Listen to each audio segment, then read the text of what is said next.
Herkese tekrar merhaba. Herkes iyidir inşallah. Bugün Köroğlu'nun ikinci bölümüne başlıyoruz. Kısa bir özet geçeceğim, sonra devam edelim izlemeye. Dostlar, ailemin güzel insanları, hepiniz hoş geldiniz tekrar. Köroğlu'nun seviyesinde artık vitesi biraz daha yükseltiyoruz. İlk bölümde olanları hatırlıyorsunuzdur. Canımız biraz yanmıştı ama şimdi biraz daha intikam vakti değil de asaletin vaktindeyiz. Şimdi gözünüzü kapatın ve hayal edin. Bizim Ruşen Ali, Köroğlu'muz yanına o asil kıratını almış, Çamlıbel'in tepesine çıkmış. Öyle bir yer ki burası, kuş uçmaz, kervan geçmez derler ya. Öyle bir yerde Köroğlu orayı resmen zulme dur deme yeri ilan etmiş. Orayı bir merkez yapmış. Bolu Bey'i de sarayında rahat rahat oturduğunu zannediyor tabii. Ah bebeğim ah, sen daha bizimkinin dehasını görmemişsin. Gaddar Bolu Bey'i. Bu videoyu hazırlarken affedersiniz, inanır mısınız en az Köroğlu kadar ben de ter döktüm yani. O seslerin derinliği, o görsellerin sahneyle buluşma anları ve kitabı bir yandan okurken onu hissederek bu saatleri verdim. Umarım sevecek, beğeneceksinizdir. Her neyse, bu kısımda öyle sahneler var ki bir bakıyorsunuz Köroğlu dev gibi yiğitleri yanına topluyor. Bir bakıyorsunuz Kırat'ıyla dertleşiyor. Vallahi bizim Kırat günümüzdeki bazı sağlam dostlardan çok daha arkadaş, çok daha vefalı öyle bir karakter olmuş. Köroğlu bu bölümde adam gibi adam oluyor ve insanlara bunu o kadar güzel hatırlatıyor ki hadi Çamlıbey'in o adalet kokan havasını birlikte solumaya başlayalım ve videoya geçelim. Herkese iyi seyirler, iyi dinlemeler. Ya bu arada söylemeden de geçemeyeceğim. Son sahneleri çok canımı yaktı. Hiç ummadığım şekilde bitti. Katil bahçıvanmış derler ya. Aynen öyle oldu. Son sahneler hikayenin sonunda gerçekten tüfek icat oldu, mertlik bozuldu demenin gerçeğini öğreniyoruz. Sonunu sabırla bekleyin ve dinleyin. Çok üzüldüm. Umarım siz de gördüğünüzde, dinlediğinizde anlayacaksınız beni. Gerçekten güzel bir hikaye olmuş. Tekrar iyi dinlemeler diliyorum. Görüşmek üzere.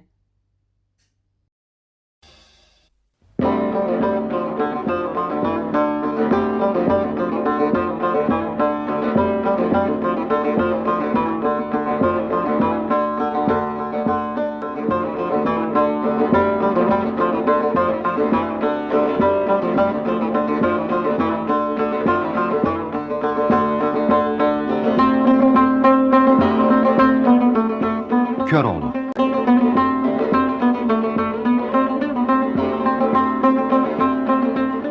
Yazan Mehmet Seyda, mikrofona koyan Fuat İşan, çalan Yücel Başmakçı, okuyan Şahin Gültekin, efekt Korkmaz Çakar.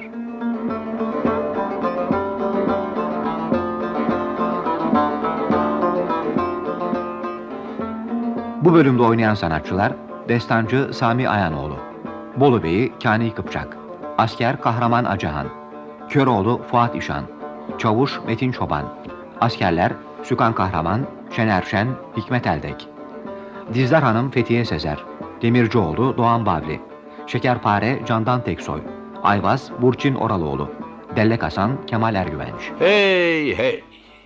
Bir zamanlar Bolu'da eşiktekine beşiktekine yaka silktiren zalim bir bey hüküm sürer idi ki, at bakımından çok iyi anlayan Deli Yusuf'un gidip ta Mısır gibi yerden getirdiği tayı uyuz ve cılız bulup bu yiğidin gözlerine kızgın mil çektirmişti. Gel gelelim, Bolu Bey'in beğenmediği tay 2,5 yıl ışık sızmaz ve hava girmez bir ahırda beslenip bakıldığında uçan kuştan hızlı gider bir kırat olmuş idi. Deli Yusuf ile oğlu Ruşen, uyuz tayın yel yetişmez bir kırat olduğunu duymakla peşlerine adam takıp yakalatıp öldürmek isteyen Bolu Bey'in aman vermezliğinden kurtulup Çamlıbel'e ulaşmışlar. Kırat ile Ruşen Ali Çamlıbel'de 40 pınardan süzülüp akan ab hayattan içmekle ölmezliğe erişmiş idiler. Baba sözünden hiçbir zaman çıkmayan Ruşen Ali, Akbayır Gediği denen kavşak yerinde gelip geçen bütün kervanları durdurmaya, kiminden haraç, kiminden ondalık ve kiminden de baç almaya ve adını sorana Köroğlu'yum demekle Köroğlu adını 3 yıl uzaktaki Çin Maçin ülkelerine kadar yayıp duyurmaya başlamış idi. Deli adıyla anılan Köroğlu askerleri arasına sonradan Deli Hoylu, Cidalı Kenan, Darı Değmez, Kabre Sığmaz, Tepedelen, Demir Kıran gibi ünlü pehlivanlar katılmakla bunlar Köroğlu'nun binbaşıları olmuş idiler. Yüreği bir erkek kardeş özlemiyle tutuşan Koç Ceyit Köroğlu, Üsküdar'da kasapbaşının oğlu Ayvaz'ı da alıp Çamlıbel'e getirmiş ve bu arada babası Deli Yusuf'u toprağa vermiş idi. Onun acısı şöyle böyle yatışır gibi olduğunda Çamlıbel'e Bağdat'tan insan azmanı Dellek Hasan geldiyse de Hasan hiçbir zaman kalıbının adamı değildi. Bunu Akbayır Gediği'ne araç almaya yollayan Köroğlu getirdiği boş heybeden çıkan tasvire baktı kaldı. Bolu Bey'in güzelliği dillere destan kız kardeşi Şirin Döne onun 360 bin damarını yakıp kavurmuş ve Köroğlu Dellek Hasan'la Bolu'ya varıp Döne'yi bulup Çamlıbel'e alıp getirmeyi kafasına yerleştirmiş idi.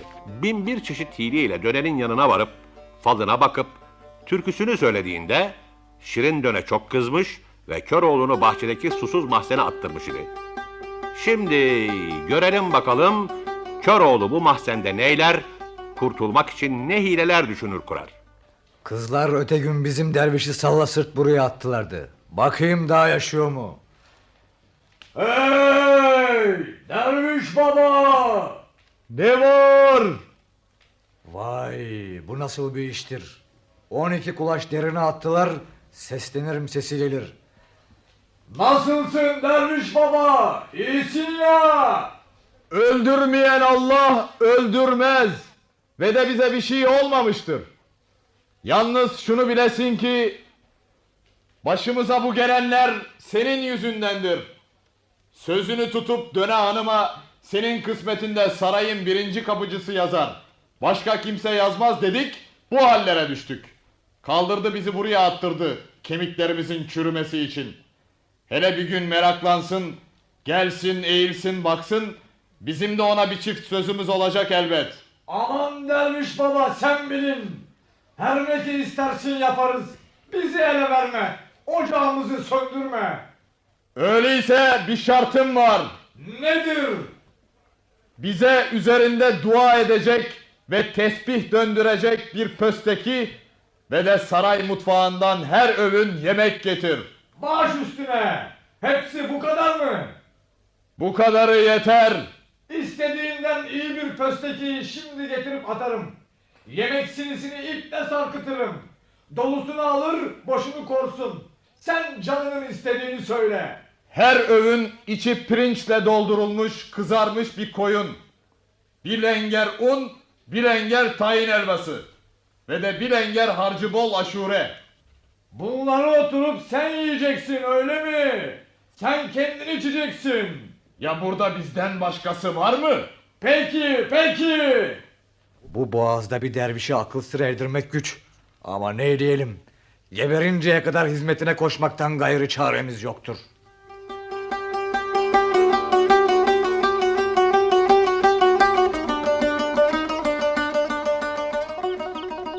Hey, topu bana fırlat gelsin. Al, şimdi sen fırla. Ay tutamadım gidiyor. Çok beceriksiz. Hem bilmezsin hem oynayalım dersin. Hey, aman aman kuyuya düştü. Şimdi ne olacak? Bu yana doğru gelmekte Döne Hanım. Ne diyecek buna? Of iner alırım. Dipsiz boş bir kuyudur. Nasıl alabilirmişsin ki? Kafan gözün un ufak olur. Kızlar, düşürdünüz mü topumu? Evet Döne Hanım elimden kaçırdı. O kuyuya dadımın oğlu dervişe attırmıştım bundan 15 gün önce. Topum leşine geldiyse kirlenmiştir. Bir daha oynamam onunla, yazık. Aman. Ne oldun Seher? Rengin attı, bir şey mi gördün? Gördüm evet Döne Hanım gördüm. Derviş baba pöstekiye oturmuş tesbih çeker.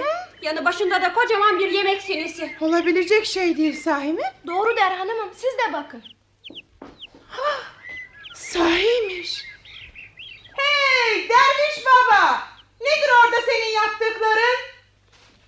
İlmi simya döndürmekteyiz. Yakında sarayınızın altı üstüne gelecek. Bir insan 15 gün aç susuz nasıl yaşayabilir? Döne Hanım, bu bir keramet, bir mucize. Siz susun. Demek sarayın altını üstüne getireceksin. Evet. Niçin?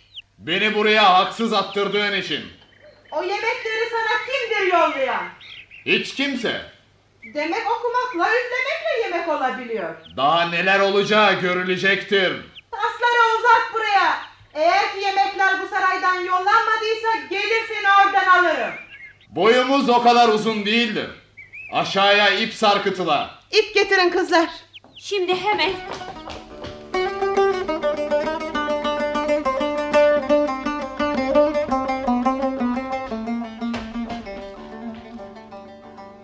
Dediklerin hep doğru çıktı derviş baba. Yemekler saray mutfağından gelmemiş. Şöyle şuraya buyur. Minderleri yumuşaktır, rahatlarsın. Eyvallah. Kızlar, derviş babayı incitmeden oturtun. Aman dikkatli olun, zahmet vermeyin. Elini esirgeme, öpeyim. Ah, ömrün uzun ola. Hadi benim şu talihime bir bakınız. Bakarım. Lakin 40 perdenin 40'ı da inmeli, 36 avizede 36 mum yanmalı ve de 2 kişi yalnız kalmalı. Kızlar, duydunuz. Derviş babanın dediklerini yapın. Bizi baş başa bırakın. Peki Döne Hanım. Biz çıkıyoruz. Şimdi her istediğin tamam ya derviş baba. Evet. Ve ben bugün bir nikah kıyacağım. Bu nasıl bir sözdür, anlayamadım. Sazımla söylediğimde anlarsın.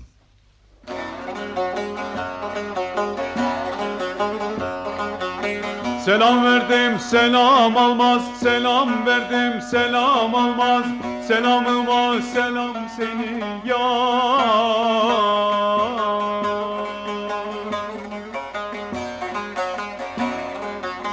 Parasız pulsuz aşıkam, parasız pulsuz aşıkam, ben kendime alam seni hey.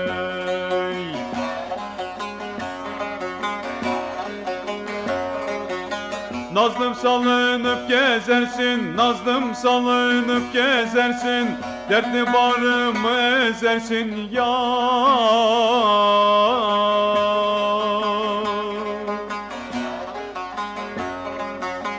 Beyaz kağıda benzersin, beyaz kağıda benzersin, yazar mı ola kalem seni hey.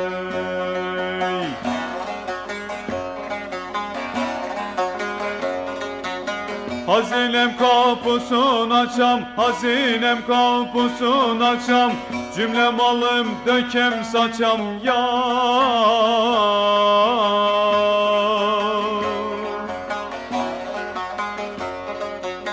Çare budur alam kaçam, çare budur alam kaçam, böyle bilsin bilen seni hey.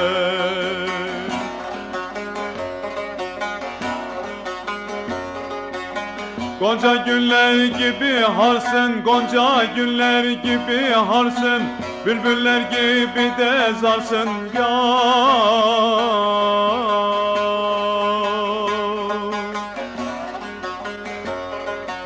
Koçköroğlu'na ayarsın, Koçköroğlu'na ayarsın, böyle yazmış kalem seni hey.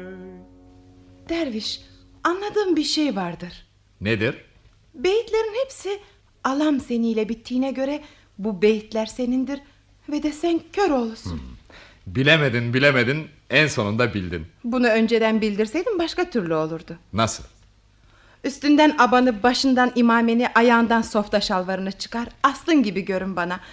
Eğer sen oysen kendini bildir. Dönenin yüreği çoktan seninledir.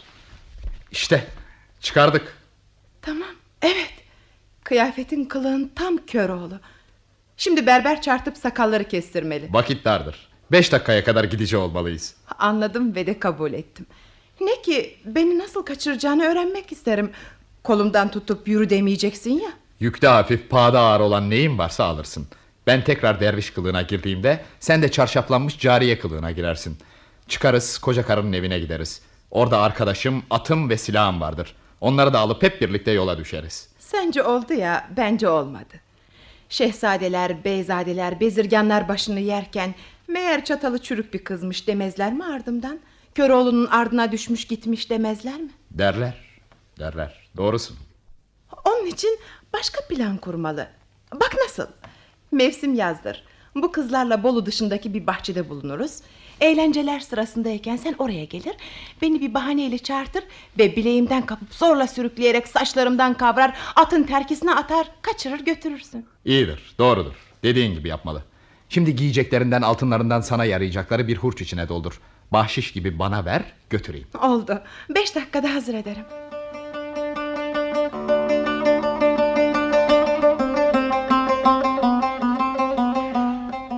Kör oğlan, bu iki atı çarşıda nereye götürdüğümüzü daha demedin. Çok ünlü, çok usta bir nalbant varmış. Nallatmak üzere ona götürmekteyiz. Ha, işte şurası. Merhaba, kolay gele. Eyvallah, buyurun. Şu iki atın nallarını yeniletmek isteriz. Kolay, geçin oturun. Hasan, önce seninkini nallatalım. Önce benim atınki nallanacak. Peki, gelsin. Yardım edelim. Yok, yardım istemez.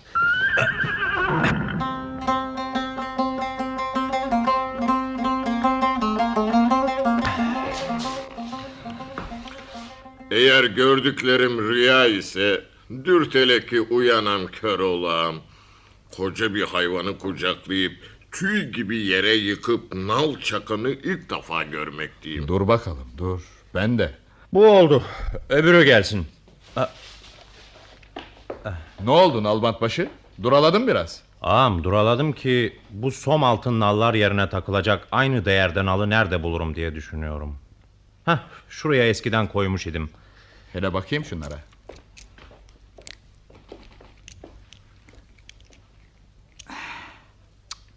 Olmadı. Bunlar kop ve çürükmüş. Birbirine kaynayıverdi. Sen gene eskisinin Allah. Evet.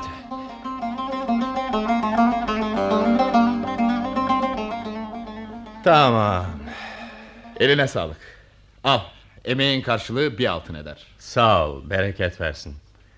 Lakin hani bunun yazısı, nerede kaldı sikkesi? Ben gördüm. İki parmağın arasında şöyle bir sıkıp yazıları siliverdim. Öyle mi oldu dersin?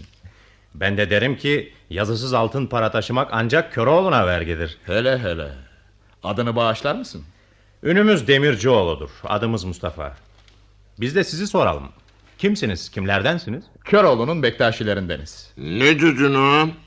Köroğlu'nun Bektaşilerinden miyiz? Hasan, aklının ermediği bir işte lakırdıya karışmayıp susacaksın ki herkes de seni akıllı fikirli belliye. Evet Demircioğlu, şu gördüğün akılsız adamla ben Köroğlu'nun Bektaşilerinden oluruz.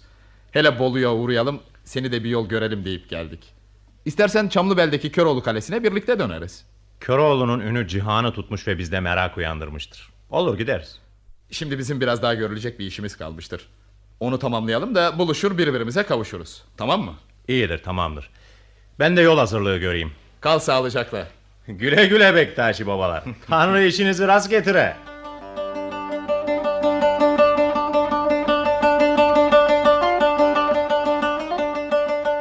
Hasan, senin karı uyudu mu, hele bir bak. Uyudu evet. Lakin bendeki uyku ondan baskın. Çoktandır senin hangi bir işe yarayacağını düşünür bulamam. Koca karı uyumuşken davran bakalım, gidiyoruz. Nereye? Döne hanımı da alıp doğruca Çamlıbel'e. Ay ağam istemem. Yahu Çamlıbel'e vardığımızda sana emmimin kızını alacağım. Ay ağam istemem. Ben bu kadından memnunum. Şu kılıcı gördüğün var mı senin? Dur, vurayım deme. Kalktım bile. Aşağıdaki hurcu ve heybeleri atına bağlayacaksın. Bağlayacağım evet. Ve de peşimden ayrılmayacaksın. Ayrılmayacağım evet. Bir gün adam olacaksın Hasan ama onu görmeye umudum kesiktir. Ay ağam böyle deme. Sen bana iş buyur sadece. Daha buralardasın. Gidiyorum işte gidiyorum. Allah'a ısmarladık koca karı. Bizi gönülden çıkarma. Aklım kesti. Sendeki gönül gönül değil, çöplüktür. Sevdayı çeken bilir. Yürü gayrı, çok gevezelendin.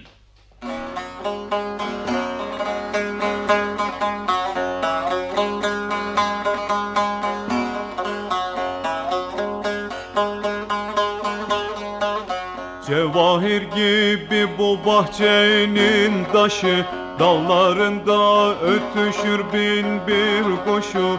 Gayrı bekletme dönem bu dervişi, Döne vakit oldu gidelim. Aman aman hayda yarım gidelim.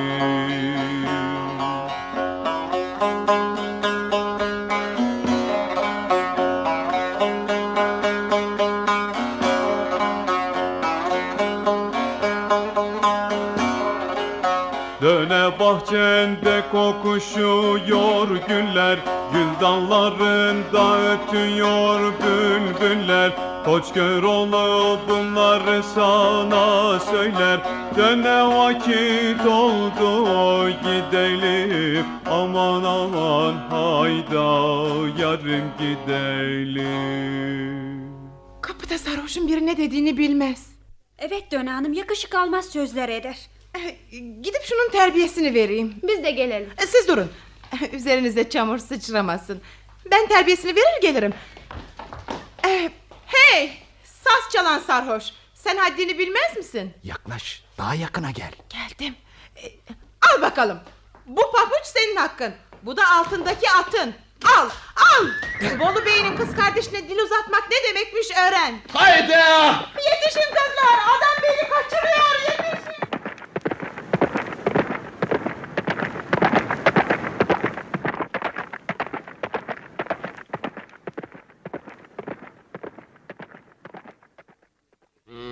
Giden gitti kızlar. Bu da kim? Kim diyeceğinize atın terkisine gelsenize. Hele şuna bak, hele şu sütü bozuk herife. Taşa tutun, taşa yarasın kafası gözü. Belime geldi. Al. Geber. Biriniz olsun beğenmediniz ve gelmediniz, ne fayda. Beye haber, aman beye haber.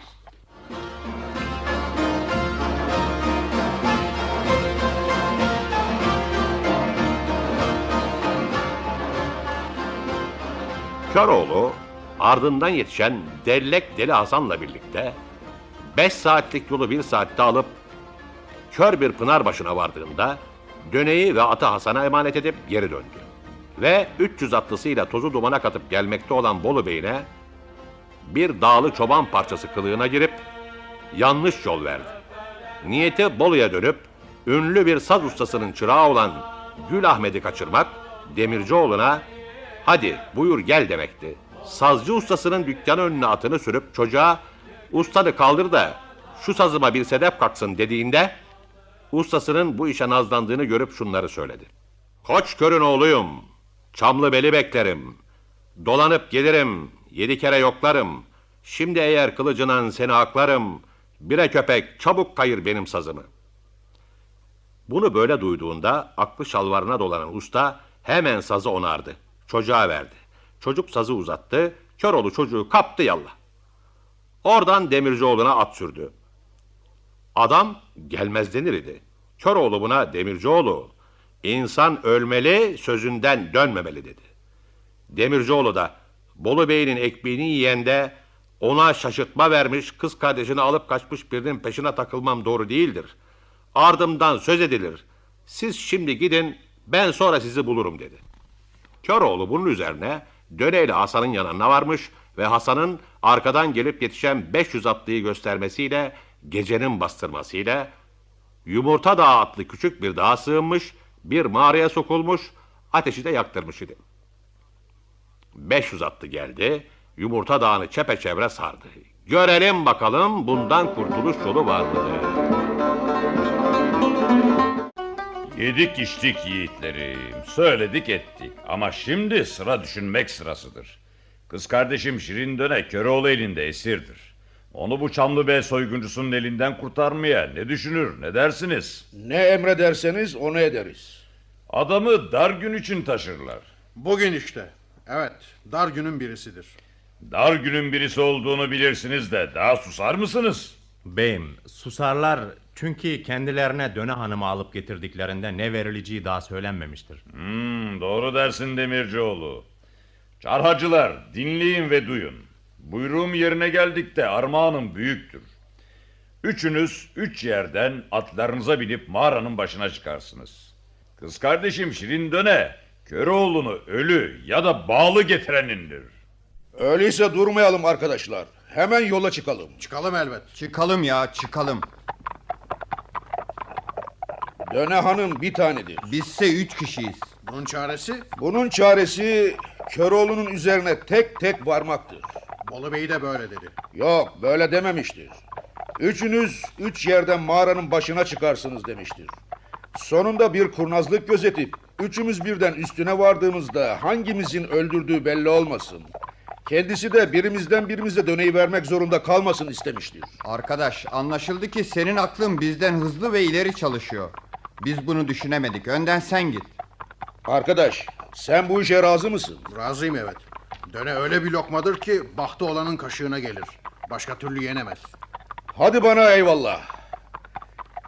Gelmezliğim tuttuğunda peşimden gelir bahtınızı denersiniz. Senin ardından sıra bende. Bir şey diyeyim. Böyle konuşma. Yolun açık, bahtın gür ola.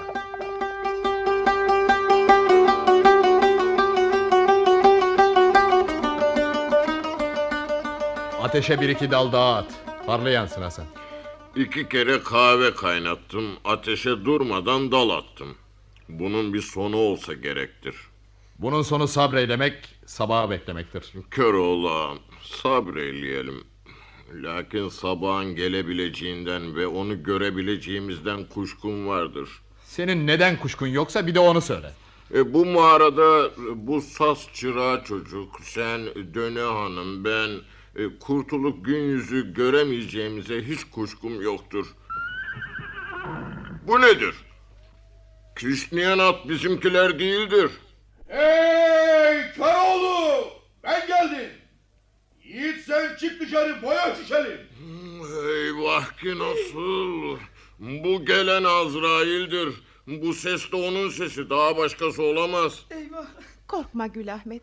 Yavrum bana sokul. Tam kapı ağzında. Gördüm evet. Birinci çarhacı, gelme sen beri. Yersin darbımı, gidemen geri. Birinizi koymazam burada diri. Şu varan kalkana söyle sözünü. Ah! Yandım. Kalkan tam kafasına yerleşti. Yere yıkıldı. Hasan. Buyur. Çık o gizlendiğin delikten. Kılıç tepene inmeden iç şunu. İlişme.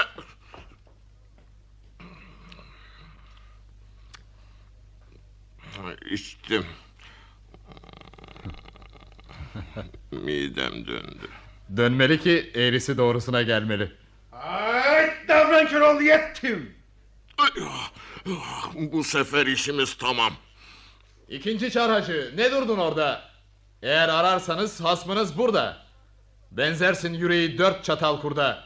Şu varan topuza söyle sözünü. Of, bittim. Hasan. Düştü bayıldı, yerde yatar. Ben onu silkelerim. Hasan, Hasan. Kalk bakayım. Kalkamam ağam. Bu sefer hiç kalkamam. Öyle bir kalkarsın ki bir daha yerine oturabilir misin acaba? Sen bir şey dedin.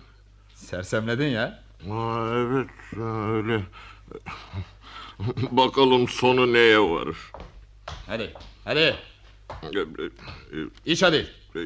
Donmuş gibi durur. Avucunda beklettin de ondandır. Ağam, bana bir şeyler olmaktadır. Ne gibi? Kendimi başka türlü duymaktayım. Ne gibi dedik? Duygularım sanki değişmektedir. Kes kelliyi dediğinde sanki elim kaymayacak, gözlerim kararmayacak, başım dönmeyecek gibidir. Kalıbına uyan yolu bulmaktasın ki iyidir. Bizim arkadaşlara ne oldu Köroğlu? Bak, senden arkadaşlarını sormaktadır ağam. Duyduk. Hesabını istemeye mi geldin? Yana belledin. Dur orada. Durmak yaraşır mı bize? Senin pis canını cehenneme, Şirin Döne'yi bey emri üzerine alıp evimize yollamaya gelmişizdir. Daha durulur mu? Biz düşmanımıza düşünme payı vermeyiz. Tez çık dışarı, al benden boyunun ölçüsünü. Üçüncü çarhacı, gelme yanıma. Hayp olur, yazık tatlı canına. Deli Hasan alıştı adam kanına. Şu varan demire söyle sözünü. Döne abla, o da düştü. Gördüm yavrum, evet. Adamı kan tuttu. Aa, gitti çarhacının boynu. Çöp gibi koptu. Sen bir şey biliyordun ki bunu yaptırdın. İşte. Şimdi daha önümde durulmasın. Fikrin nedir? Şuradan gidip sabaha kadar Bolu Bey'i askerlerinin işini bitirmek. Dur azıcık hele Hasan binbaşı. Bu karanlıkta şaşırır, Aktaşları asker sayarsın. Gitti. Ağam seni bile dinlemedi. Gözü dönene karışmamalı. Karışınca da berk tutmalı.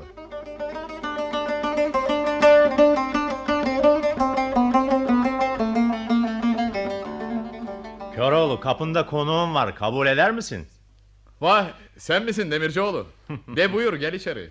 Senin gibi gönül yoldaşlarına kapımız her zaman açıktır.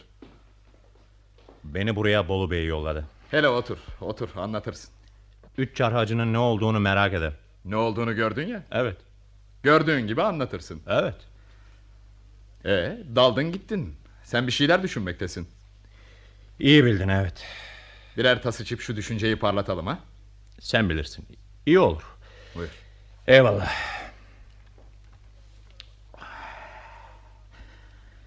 Şimdi söyle bakalım nedir? Köroğlu'ndan bir nişan almalı, Çamlıbel'e götürmeli, Köroğlu beylerine haber vermelidir. Bu düşüncemi Köroğlu'na atsam ayıp olur mu diye düşünürüm. Bir de aklıma gelir ki yiğitin hizmeti yiğite ödünçtür. Bugün ben sana, yarın sen bana. Sağ olasın. Bir nişan versen şimdi hemen götürürüm. Nişanımı sazımla vereceğim. Hay. Sen söylerken ben yazarım.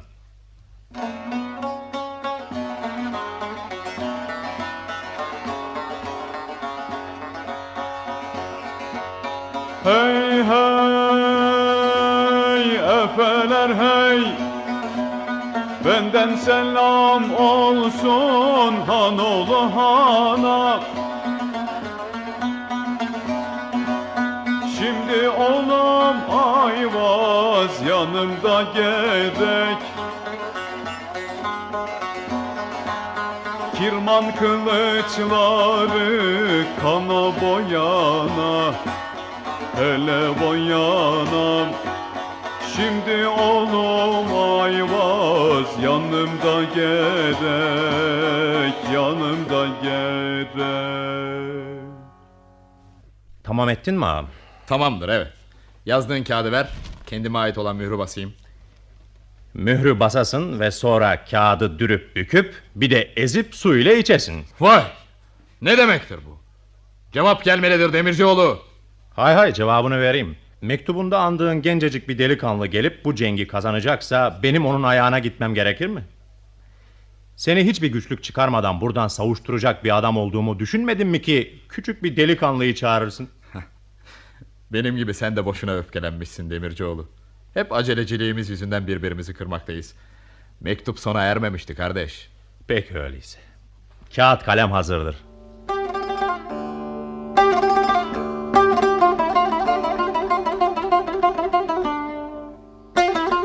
Köroğlu'nun mektubunu gizli geçitlerden aşıp Çamlıbel'e götüren Demircioğlu nöbetçiden Ayvaz'ı sorduğunda çok sarhoş olduğu cevabını aldı.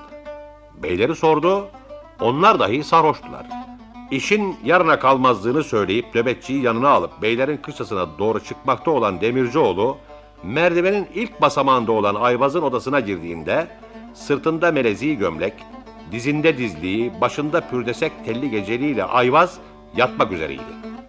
Göz kapaklarını açamayıp Demircioğlu'na buyurun deyip mektubu aldı. Demircioğlu durumu görüp oradan savuştu. Ayvaz'ın mektubu okumasıyla babasının Yumurta Dağı'nda yardım istediğini anlaması bir oldu. Giyinmeyi düşünmeden Civani Seyis'ten kara kaytazını isteyip askerlerim bana yetişiniz diye bağırıp dolu dizgin Çamlıbel'den ayrıldı. 10 dakika geçmemişti ki bütün Çamlıbel ayaklanmış ve Ayvaz'ın ardına takılmış idi. Demircioğlu orada yalnız kalmış, kulakları gitgide uzaklaşan bir uğultuyla dolmuş idi.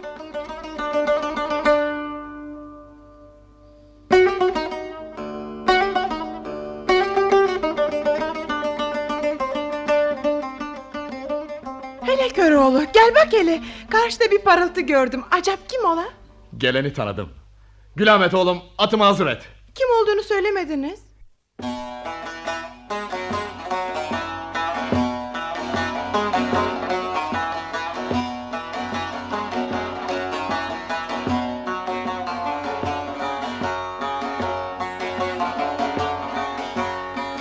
Yataktan kalkmış bir arslan, gelir harlayı harlayı.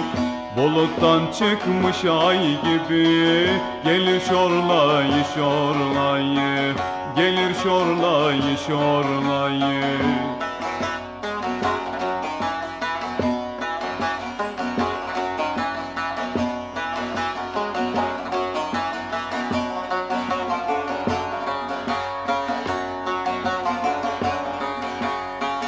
Hani onlar hani bunlar, kafeste beslenen canlar, ak gövdede kızıl kanlar, akar şorlayı şorlayı, akar şorlayı şorlayı.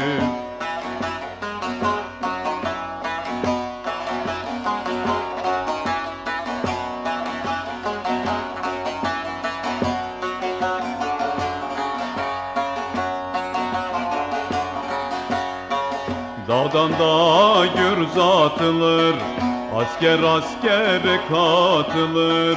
Ay batar güneş tutulur, mızrak parlayı parlayı, mızrak parlayı parlayı.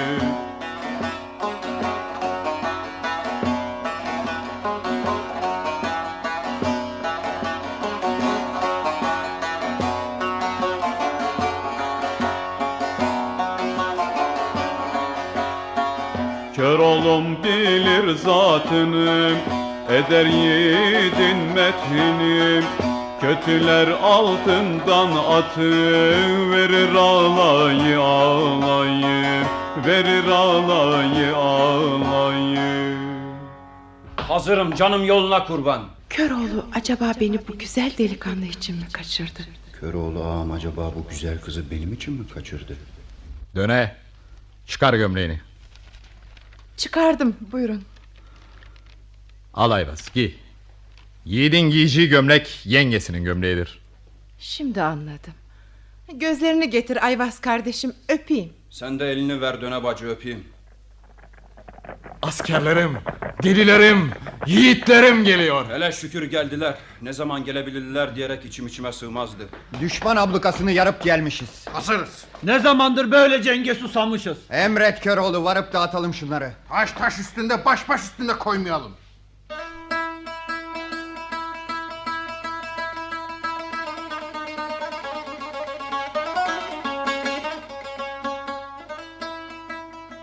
Hey çarhacılarım, göreyim sizi.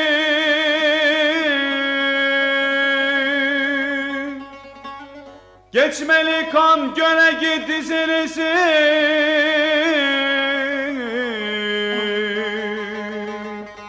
Aman dizinizi.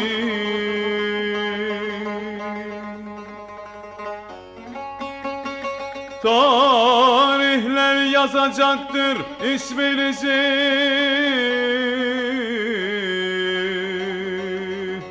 Aman isminizi.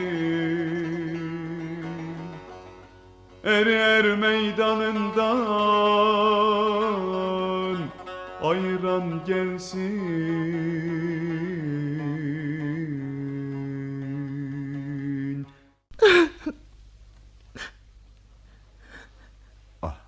Düşman askeri tazı görmüş tavşana dönmüş kaçar iken sen ağlar mısın Döne? Benim yerimde olaydın ağlamakla kalmaz, kendi kendini öldürürdün. Acep neden ola? Bilmiyor musun? Nasıl bilebilirim ki? Söylesem kızarsın. Yok, kızmam. Burada kazandığın cenkle hayatının sonuna kadar bir ün kazandım sanmaktasın. Eğer bana sorarsan ün değil, büyük bir rezalet kazanmaktasın. Hele bu nasıl sözdür? Hani kızmayacaktın bana? Pek kızmadımsa da çok şaştım. Sen gibi zihninde 7 tilkinin kuyruğunu birbirine değdirmeden dolandıran kurnaz bir yiğit bunu nasıl düşünemez? Asıl ben buna şaşmaktayım. İnsanlık halidir. Ağlayışına akıl erdiremedik. Söylersene öğreniriz. 3-5 gün sonra buradan geçen yolcular yerlerde insan ölüleri görecekler. Görüp nedenini soracaklar. Bir kadın yüzünden olduğunu, bu kadar insanın bir kadın uğruna ölüp gittiğini anlayacaklar. İşte o zaman vay benim başıma. Demek buymuş. Bana sövmeyen kim kalacaktır? Düşünmeli. Düşünmeli, evet. Benim şeref ve namusumu kendi şeref ve namusun saydığında ona alemin dilini uzattırmamalı. Bütün askeri cenkten geri çekmeli. Demek buymuş ha. Merak etme Döne Hatun. Biz bu askeri sazla cenge soktuk, sazla geri çekeriz. İşte sazın Köroğlu, al. Ver.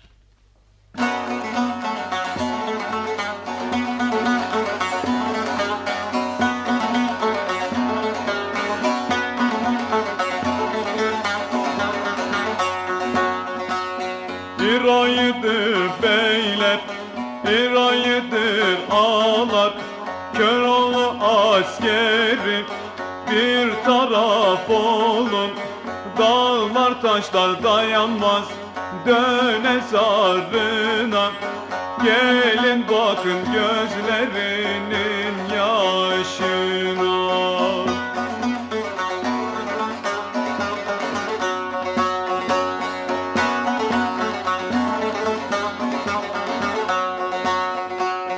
Koç Köroğlum Çamlıbel'den gelirim. Nusrat-ı Mevla'dan meydan alırım. Anamdan doğdum da böyle bilirim. Çok düşmeyin kaçanların peşine. Koç Köroğlu aldı sazı böyle dedi. Kılıçlar, kalkanlar çalışmaz olup yere değdi. Asker artık düşmanın peşini bırakmış idi. Dağ başında toplaşan beyler arasında Dellek Deli Hasan'ı bulamayan Köroğlu tekrar aşağıya indiğinde onu düşman kovalar biçerken gördü. Zor haliyle önünü kesti, dil döküp beylerin yanına getirebildi. Burada bir meclis kuran Köroğlu buyurdu ki, 3 gün koca ateşler yakılıp davarlar kesilecek, davul zurnalar, çenge harbiler, güzellemeler, yiğitlemeler ve oyun havaları çalınacak ve hem de Bolu Bey'i toplanıp geri geldiğinde onunla cenk edilecektir. 3 gün yenildi, içildi, davullar çalındı, Yumurta Dağı bayram yerine döndü. Ne gelen vardı, ne giden. Ah bre! Bir emrin mi var Köroğlu ağamız? Ne diyor? Beylerim, sizlerden sorarım. Deniz aygırı gibi bir kırata, Benli Döne gibi bir güzele, Ayvaz gibi yiğit bir delikanlıya, Çamlıbel Dağı gibi bir kaleye sahip bir Köroğlu bu yeryüzünde daha var mıdır? Eyvallah Köroğlu ağamız, sen teksin. Sen teksin ve ününle şerefinle bin yaşayasın. Biraz önce saydığım şeylere sahip bir Köroğlu daha yoksa da buna benzer bir derebeyi de yok mudur? Kes artık! Ne bağırır çağırırsın? Bu yabancı da kim? Köroğlumuza karşı bu nasıl bir gözü peklik? Adam deli midir nedir? Seni tanımam. Tepeden geldin bu meclise yabancı. Lakin hoş geldin. Adam adamdır, yırtık olsa da şalı. Hayvan hayvandır, sırmadan olsa da çulu. Seni özü sözü doğru bir adam gördüm. Geç buyur, otur meclise, otur. Adın nedir? Adımız Mahmud-u Bezirgan'dır. Ayvaz kardeş, konuğumuza meysun. Peki. Benden de. Baş üstüne Demircioğlu ağam. Sen bezirganlık ederken hiçbir yerde karşılaşmamız, bir dövüşümüz, kapışmamız oldu mu? Olmadı, hayır. Demek oluyor ki ilk olarak görüşüp tanışmaktayız. Beylerime bir soru sorduğumda yok deyip kesip attılar. Sense kes artık, ne bağırıp çağırırsın deyip beni susturdun. Buna cesaret eden kimse olmamıştır. Herhalde bir bildiğin olsa gerektir. Düşmüşlüğümüze bakma. Bizim de az buçuk gün görmüşlüğümüz vardır. Benden güçlü kim var diye boşuna kalkınma. Senden çok güçlü Gürcistan Bey'i vardır. Bizi bu hallere koyan oradaki bizi çekemeyenlerdir. Ya, önce Mahmud-u Bezirgan'a yakışıklı bir at ve pusat verilsin, üstü donatılsın. Sonra kendisine 17. binbaşımı ilan ediyorum. Daha sonra beyler, ben Gürcistan'a gidiyorum. Orada ne yapmaya?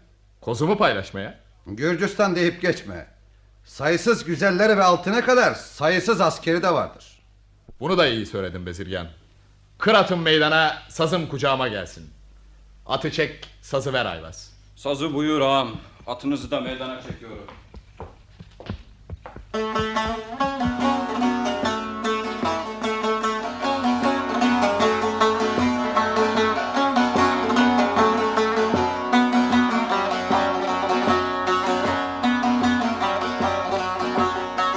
Seferim var Gürcistan'a, benimle giden gelsin. Girmesin namert meydana, er dolusu içen gelsin, er dolusu içen gelsin.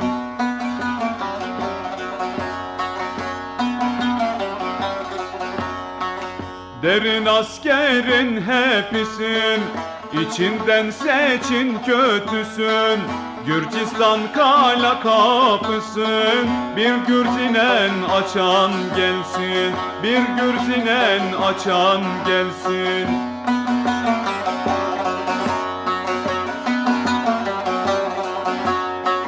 Eğdiğiniz hurma dalı, içtiğiniz o balı, kılıç kabzasından kanı şerbet edip içen gelsin, şerbet edip içen gelsin.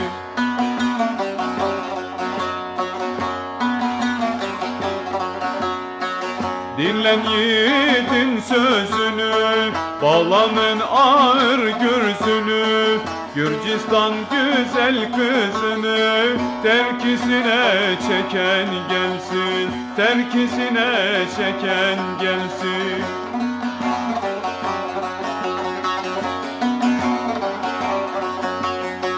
Eylemen kimseye zulüm, nedir başa gelen zulüm? Bu yollarda çoktur ölüm, canından geçenler gelsin, canından geçenler gelsin. Hep geliriz ağam. İçimizde namert, korkak ve kötü yoktur. Sen de duy Bezirgen. Duyduk. Lakin gene gidilmez Köroğlu. Neden o? Neden gidemem? Neden olsun? Bu askerler oraya götürecek şekilde de düzenlemek gerekir. Gürcistan'da 7.000 piyade, 10.000 süvari, 500 kişiye karşılık her biri orduyla dövüşecek 1000 tane çarhacı bulunur. Ben derim ki her bir askerin sığacağı büyüklükte 10.000 demir sandık yapılmadıkça yola çıkılması doğru değildir. Hemen marangozlar, demirciler çağrıla. Mahmud-u Bezirgan'ın dedikleri yapıla. Baş üstüne ağamız.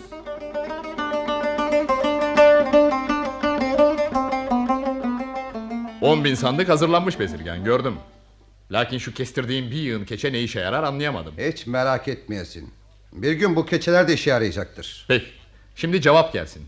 Gidebilir miyim, gidemez miyim? Hayır. Neden? Şundan ki bir şartım daha vardır. O neymiş?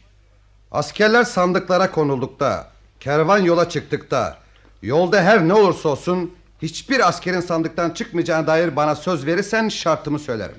Sefere hazır, burada toplanmış, kervanın yanında yer tutmuş beylerime, askerlerime bunu mu dememi istersin? Evet.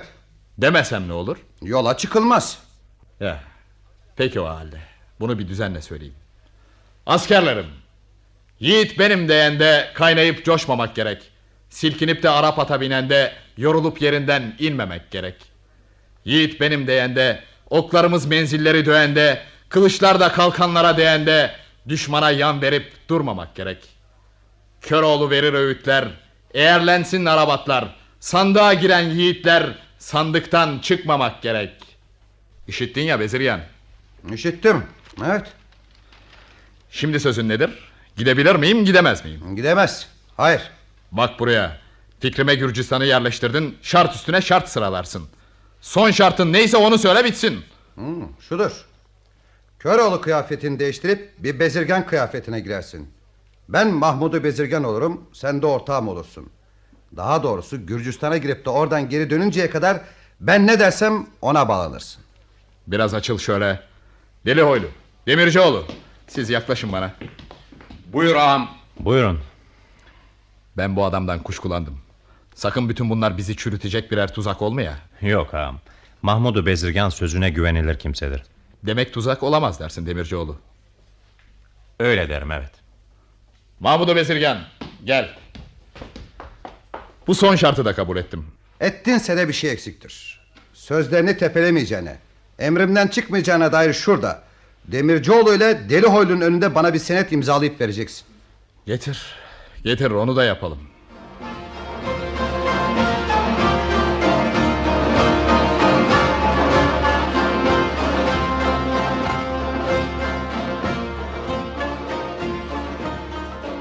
Osmaniye'nin 4 saatlik kuzeyindeki kanlı geçitteyiz Köroğlu ağam.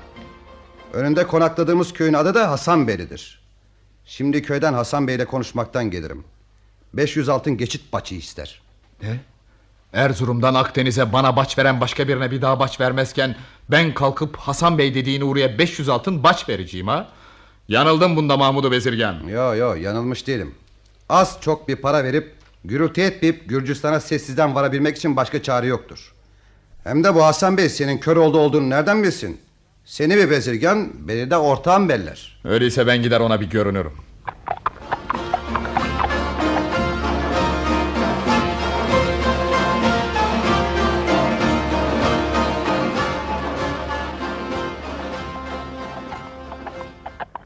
Hasan Bey, bizden yana hızbandık gibi bir atlı gelmekte. Mahmud-u Bezirgan'ın ortağı olmalı. Herhal istediğimiz 500 altını getirmektedir. Hasan Bey dedikleri sen misin? Kimin adına baç istersin? Hasan Bey benim, evet. Bacı Köroğlu adına isterim. Öyleyse beni dinle. Çamlıbel'den Gürcistan'a giderken ben koluma aldım şahan bazımı. Bir kötü gelmiş benden ister araç. Gel işitme acı kötü sözümü. Gürzün kösteğini kola takarım. Koç kıratı sağlı sollu yıkarım. Vurur topuzla temelin sökerim. Sana bildiririm haddi özünü. Hasan Bey beriye dönder yüzünü. Merdi bilirim ben merdin sözünü. Açarsam sandıkların ağzını, yeryüzünden yok ederler izini. Bu bezirgan bir şeyler demek ister ya, anlayamadım. Ben anlayacağımı anladım. Sürün atları!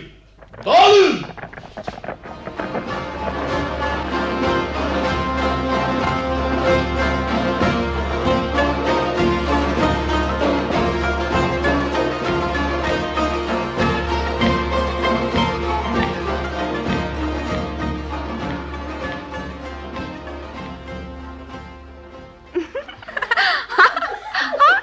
Kızlar, gördüğünüz var mı? Sazı omuzunda bir aşık bize doğru yaklaşmaktadır.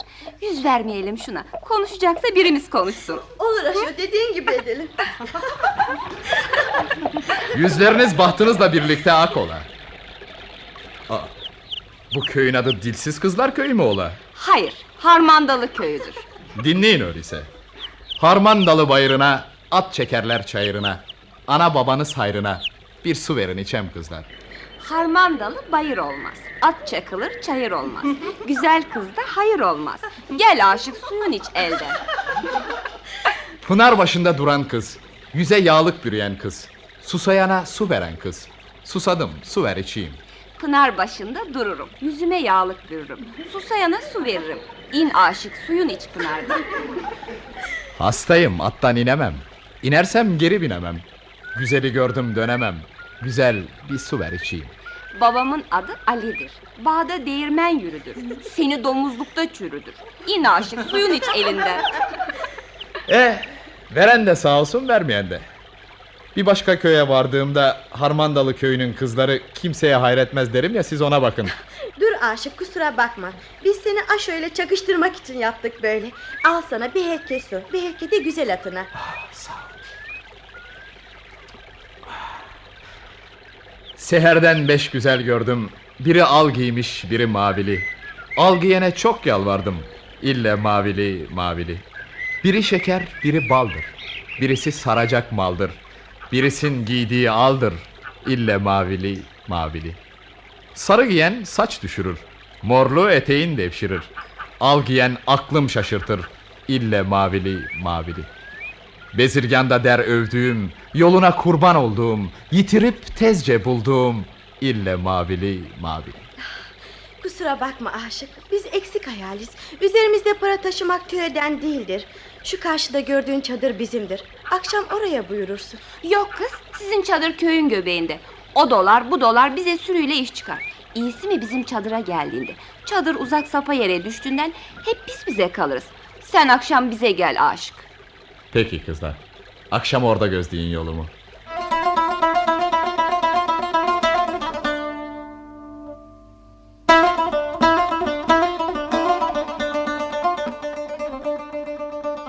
Köroğlu konak yerine döndüğünde gördü ki Hasan Bey para hesabını tutan Demircioğlu'dan 500 altın almıştır, adamlarıyla Gavur Dağı'na sıvışmıştır. Ona ve Mahmud-u Bezirgan'a acı sözler söyledi. Ayvaz'ı sandıktan çıkarırız dedi. Belki yatıştırırız düşüncesiyle Ayvaz'ı çıkarttıklarında ise 1000 kara kaytazına al 500 attın ardına Hasan Bey'in köyünü taş taş üstünde koma demesiyle Mahmud-u Bezirgan da koynundan imzalı senedi çıkarıp gösterdi. O gece Köroğlu ile Ayvaz beylere bir şey duyurmadan atlara atlayıp Aşokuz'un çadırına vardılar. Kızlar Ayvaz'ı gördüklerinde ne diyeceklerini bilemeyip şaşırdılar. Her biri beni al Ayvaz diye tutturmuş idi. Lakin aralarında mavili kız yoydu. Geriye kalan 4 kızı bohçaları çeyizleriyle alıp konak yerine götürüp çıkan asker yerine sandıklara yerleştirdiler. Gerisi bakalım nice olur, bu kervan Gürcistan'a nasıl var?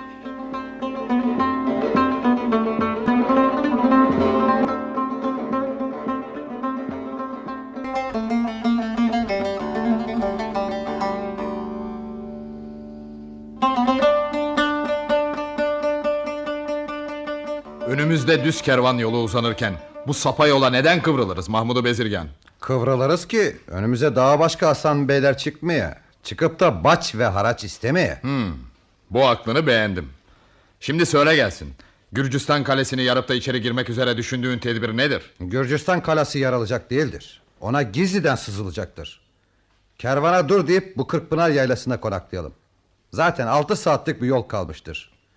Şimdi beni bu konakta 15 saat bekleyin ve bir yere kımıldamayın. 15 saatte geldimse geldim, gelmedimse biline ki öldüm.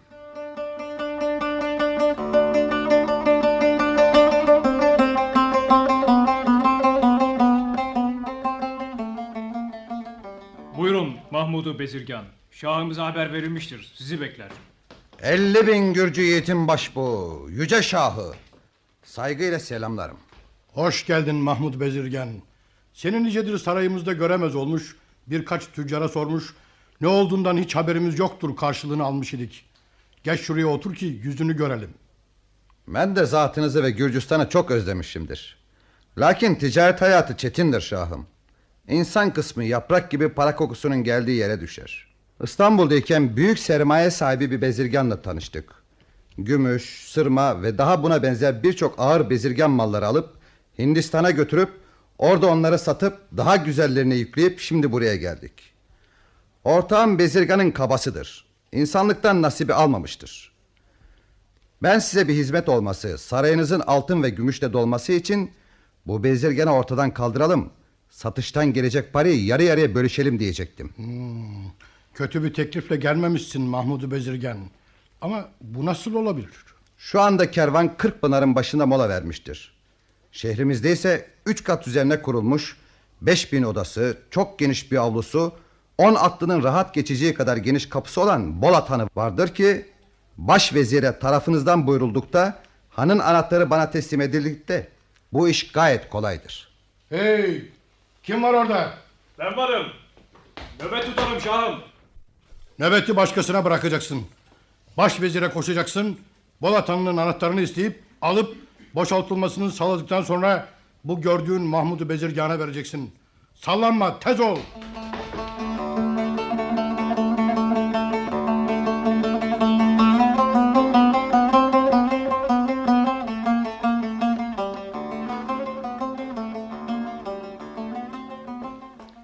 Mahmud-u Bezirgan duyuşuma göre bir bezirganla ortak olup Hindistan'dan çeşit çeşit pahalı ve değerli bezirgan malı getirmiş. Yükü en az 1000 deveymiş. Koca Bolat Hanı bu yüzden şah emriyle bizlere boşalttırıldı.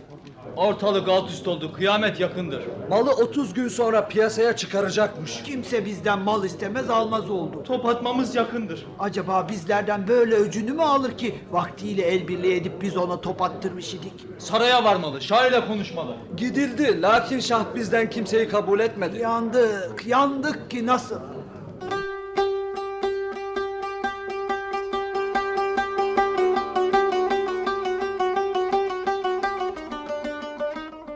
Kırkpınar'da bekleşenlere yetişen Mahmud-u Bezirgan katırların, atların ayaklarına keçeleri bağlattı. Keçelerin ne işe yaradığı anlaşıldı. Kervan yola koyuldu. Baş şehrin kale kapısından gece karanlığında sessiz bir gölge gibi geçip Bolat Hanı'na gelip girdi. Beylerin hepsi sandıklarından çıkarıldı. O gece oturuldu, görüşüldü. Ertesi gün Köroğlu ile Bezirgan'ın Şah'a gitmesi, konuşması kararlaştırıldı. Gidildi. Edepten, utanmadan, erkandan habersiz bir Bezirgan kılığındaki Köroğlu bir yandan sarayın girdisini çıktısını gözleyip bellerken bir yandan altına verilen her iskemleyi ilk oturuşta kırar, Şah ise onun bu durumunu gördükçe aman Mahmud-u Bezirgan, aramızda görüştüğümüz o işi tez bitir derdi. Biraz sonra izin isteyip ayrıldılar. Azıcık da saray bahçesinde gezip dolaştılar. Bahçenin ortasında billurdan yapılmış bir köşk parıldar idi. Ve Şah'ın hazinesi burada saklıydı. Köroğlu'nun gözüne bir kenarda küçük bir kulübe iliştiğinde içinde kimin oturduğunu sormuş, Şeyh Mentufi adında bir hocanın oturup saray işlerine baktığını öğrenmiş idi. Hana vardıklarında haznedarı Demircioğlu'dan 500 altın isteyip bir ipekli mendile altınları gevşekçe bağlatıp Şeyh Mentufi'nin yanına varan, ayaklarına kapanan Köroğlu, oğlunun uğrama hastalığına uğradığını söylemek ve altınları önüne dökmekle hocayı kandırmış, hana alıp getirince haklamış ve onun cübbesiyle sakalını kullanıp, masal bu ya, o kulübeye yerleşmiş, abdest almaya, tesbih çekmeye koyulmuş idi.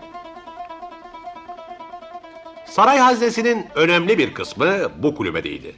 Gerisi karşıdaki billur köşkteydi ve billur köşk aynı zamanda Şah'ın oğulları için yapılmış olup içinde Acemistan'dan getirtilmiş 3 güzel kız oturur idi. Öte yanda Altınoluk adlı meyhanede memleketin gözü açıklarına şölen üstüne el kesesinden veresiye şölen çeken Mahmud-u Bezirgan bu adamları çokça yedirip çokça içirmekle uyuşturur idi. Zamanı yaklaştı geldi. Tembih üzerine bahçeye girip Büllür Köşk'ün tavanında bir yere gizlenen Ayvaz o gece verilecek ilk işareti beklemeye başlamış idi.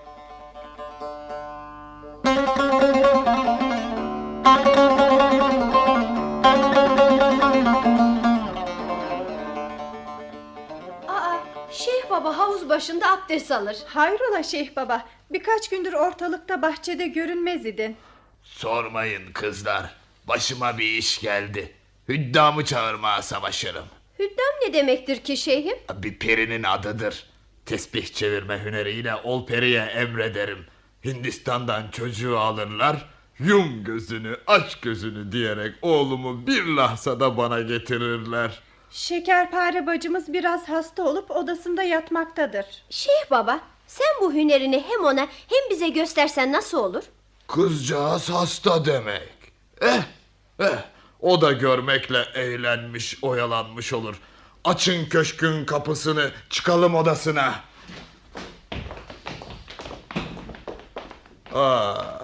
Geçmiş olsun kızım. Sağ ol Şeyh Baba, uzun boylu bir şeyim yoktur. Kendimi üşütmüşüm biraz. Şekerpare, Şeyh Baba tesbih çekip dua edip Hindistan'dan oğlunu buraya çağıracak.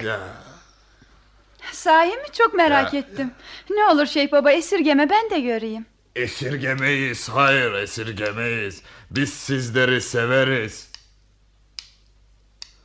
Kısmetin hanaybaz, dinleyeceğin saz, ördeğin kaz. Bu kışın bizim elde inşallah olur yaz. Ne demektir bu? Ne demektirsin canım, anlaşılmıyor. Ya Rabbi şu güzel kızı bir kardeşim Ayvaz'a yaz. Yumdum gözümü, açtım gözümü, ey erenler, düştüm geldim. Aman ulu tanrım. Bu ne yakışıklı erkek. Ver elini öpeyim baba. Nasılsın oğlum? Medreseye gitmekteyim ve derslerime çalışmaktayım. Sizleri görmekle çok sevindim. Sen şimdi şehre şöyle bir dolan. Burada az bir işim vardır. Geceye kulübeye dönersin, konuşuruz. Peki Şeyh babam. Allah'a ısmarladık kızlar. Yakın zamanda yine görüşürüz inşallah. Aman, bana ne oldu bilmem, karnım ağrır. Ayvaz! Bu yiğit beni neden duymaz? Ayvaz dedim, dur, eğleş bir dakika. Buyurun, bir şey mi diyeceksiniz? Evet, benle sizle bizle konuşmayın, yabancı olmayalım. Olur, istediğin nedir? İstediğim beni alman, buradan kaçırmandır. Olabilir mi ki? Sen çulsuz, ben çulsuz. Hiç bile çulsuz değilim. Şu anahtar destesi bendeyken saray hazinesi bizim sayılır. Peki ver o desteği. Önce seni şu harmaniyeye sarıp saralım. Sonra da bu işin bir çaresini düşünelim. Aman Şeyh Baba, kusura kalma. Ne oldu bilmem, benim de karnıma bir ağrı girdi. Ya sen kızım şekerpare? Hastalığın çoğalmadı ya. İyicesin ya. Yok Şeyh Baba, kötüledim. Buranın havası azalmış sanki. Bahçeye çıkıp azıcık hava alsam geçeceğe benzer. Doğrusun kızım, doğrusun. Bu zaman yatakta durulur bir zaman mıdır? Kalkmalı, hava almalı, açılmalı. Ayvaz, kızlar ne oldu? Kızlar yerini bulmuştur Köroğlu ağam. Hep sağındaki sandıklara girmiştir. Ya öbür cariyeler? Elleri ağızları bağlanıp sofada istiflendi. Şah hazinesini neyledin? Beylerin yardımıyla çuvallara doldurup hana götürdüm. Burada işimiz tamamlanmıştır. Şimdi gidip meyhanede Mahmud-u Bezirgan'a haber vermeli. Kırat nerede? Karakaytaz'la birlikte dış kapıdadır. Ben Mahmud-u Bezirgan'a haber verip size yetişirim. Sen kervanı handan çıkar ve Kırkpınar yaylasına götür. Orada buluşuruz. Emrin başım üzere Köroğlu ağam.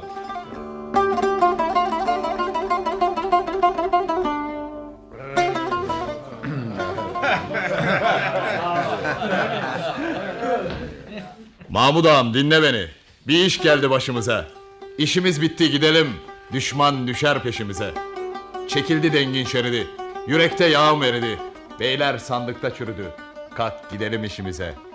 Gel buradan göçü kaldırak. Karşı çıkanı öldürek. Ortağın der ne olacak? Bir sen kaldın alınacak. Yarın azim cenk olacak. Kimler çıkar karşımıza?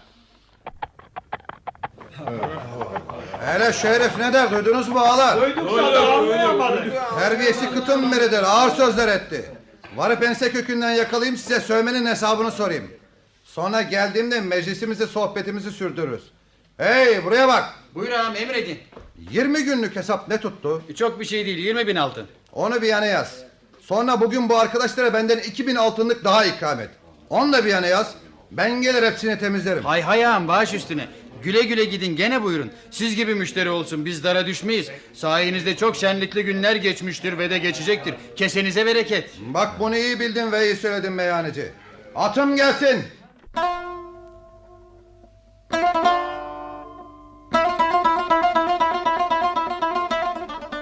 Köroğlu ile Mahmud-u Bezirgan gelmeden önce beyler kendi aralarında içerler ve konuşurlar idi. Bu sırada Deli Hasan, Deli Hoylu'ya kafayı çekmiş durumda, ben senden üstünüm, üstün olmasam Köroğlu ağamız Harmandalı köyünden aldığı 4 kızdan birini bana vermez idi gibi yakışıksız bir söz etmiş. Deli Hoylu da buna kırılıp, gücenip, kendi askerlerini toplayıp uzaklaşmış idi. Ertesi sabah tan yeri sökende, ufukta tozu dumana katan Gürcistan ordusu görünüp geldiğinde, Köroğlu bu olup bitenden habersiz idi. Askerlerinin başına geçip, sazı eline alıp, cenk kumandası verdi.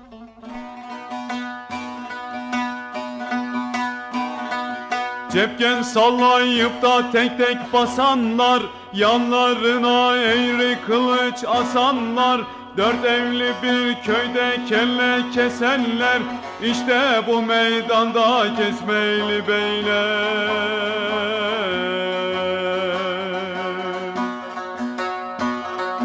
Her biriniz Köroğluyum diyenler, usul boya sırma libas giyenler, Çamlıbel'de 2 çerçi soyanlar, işte bu meydanda soymalı beyler.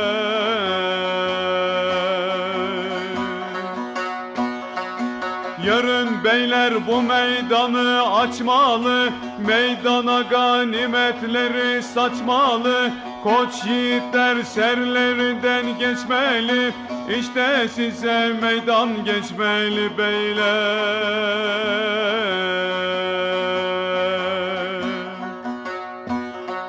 Koç Köroğlum söyler size öz dilden, dolandık da geldik o Çamlıbel'den, dolu dolu içtiklerimiz elden, işte meydan şimdi içmeli beyler.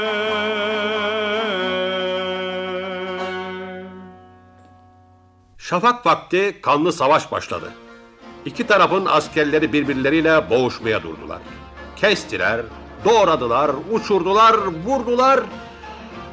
Köroğlu gedik gedik duran beylerin yerlerini yokladığında Deli Hoylu ile askerlerin yerlerinin boş olduğunu gördüğünde bunun nedenini sorduğunda kimse ağız açıp bir şey söylememiş ve o da Yiğit Hoylu'yu bulup getirmek üzere atını sürmüş idi.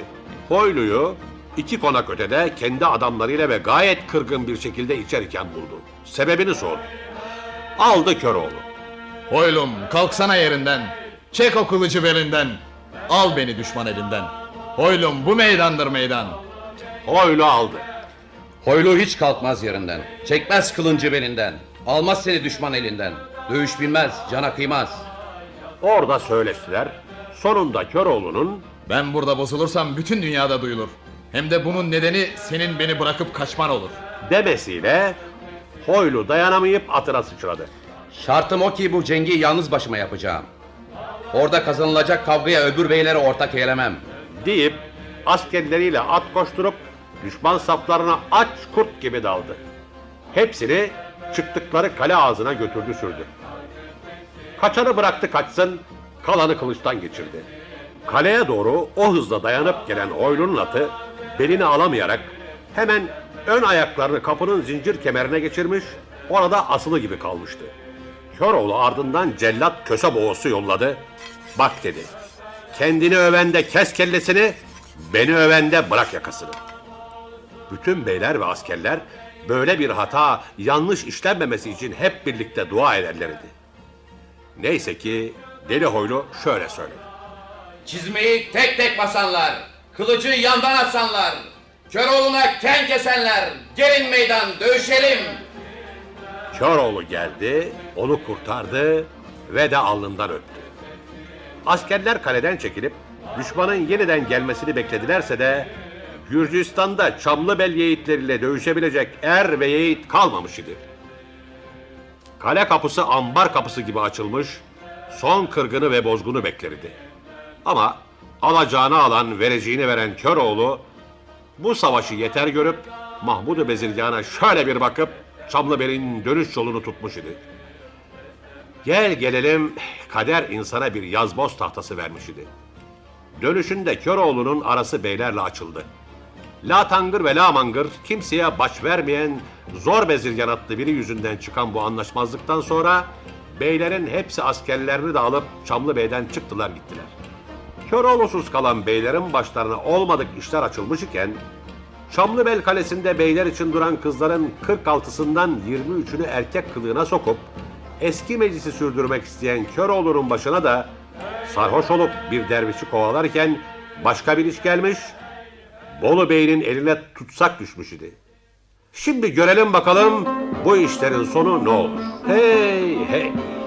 Bir zamanlar Bolu'da eşiktekine beşiktekine kan kusturan bir bey hüküm sürerdi ki Deli Yusuf adlı at bakımından çok iyi anlar bir yiğit ile oğlu Ruşen Ali gözlere kızgın mil çektiren bu beyin zulmünden kaçıp Çamlıbel Dağı'na varmışlar, orada bir kale kurmuşlar ve dağın eteğindeki Akbayır Gediği denen kavşak yerinde gelip geçen bütün kervanlardan baç ve harac almaya başlamışlardı.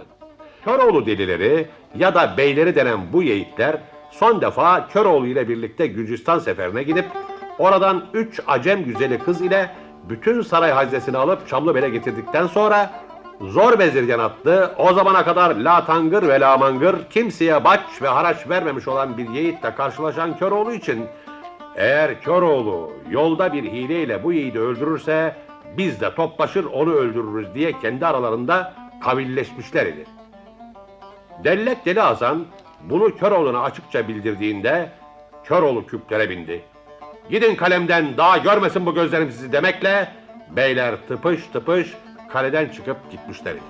Beylerin gitmekteler ağam diye haber veren Şirin Döne'ye de ört kapıyı döne, yürüyen atın başın vurman gerekmez, onların da benim de bir göreceğimiz olsa gerek demiş ve Benli Döne'yi, Ayvaz'ı, beyleri için aldığı 46 kızdan 23'ünü erkek kılığına sokup hep birlikte Erzincan Pınarı'nda keyif etmeye götürmüş idi. Herkes mest olup kendinden geçtiğinde çıkıp gelen 2 dervişe para vermek üzere elini kuşağının arasına atan Köroğlu gördü ki verilecek 10 parası yoktur. Dervişlerin birine zor Bazirgan'ın armağan ettiği altın topu al diye fırlatmasıyla bu derviş başı yarılıp öldü. Öbürü korkup bağıra çağıra söye saya kaçmaya başladı.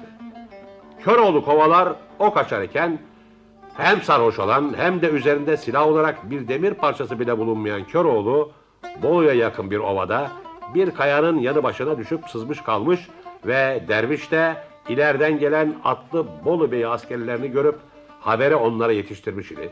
Köroğlu'nun geri dönmediğini görmekle meraklanan Şirin Benli Döne ise tam ona yaklaşacağı bir sırada Bolu Bey askerlerinin çevreyi kuşattığını anlayınca dönüp pınar başındaki kızları alıp sarhoş Ayvaz'ı ata bağlayıp Çamlıbel'e kaçmış idi.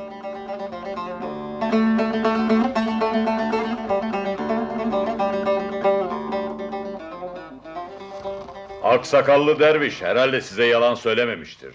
Uyandırın şu uyuyan köpeği. Kim olduğunu sorun. Hey kalk, uyan Köroğlu alçağı. Şu tepik tepene inmeden bize kimliğini bildirin. Yalanın yakalanırsa sonun kötü olur ha. Ben neredeyim he? Kimdir bu kalabalık? Ayıldı. Kendine geldi beyim. Vakit geçirmeden söyle. Kimsin? Necisin? Söyle. Sen Köroğlu değil misin? Köroğlu dediğin delinin biri. Kellesi büyük de gövdesi iri. Depretir kıratı bastığı yeri. Yalan beyler, ben Köroğlu değilim. Köroğlu'nun bu dünyada ünü var. Başında yaldızdan altın tuğu var. Benim gibi 10 binlerce kulu var. Yalan beyler, ben Köroğlu değilim. Köroğlu dediğin gayetle deli, atınca kılıç kabzasına eli. Adımı sorarsan Acemli Aşık Ali. Beyler yanlış, ben Köroğlu değilim. Aşık Ali adında biriymiş. Köroğlu değilmiş, öyle der. Yaklaş bana kapı çavuşu. Emret sultanım beyim. Çözün şunun ayaklarını. Deyin ki biz seni Köroğlu sanıp az kaldı öldürecektik, var git savuş. Yolu üzerinde buğday tarlası var. Geçerken gözleyin ne yapar?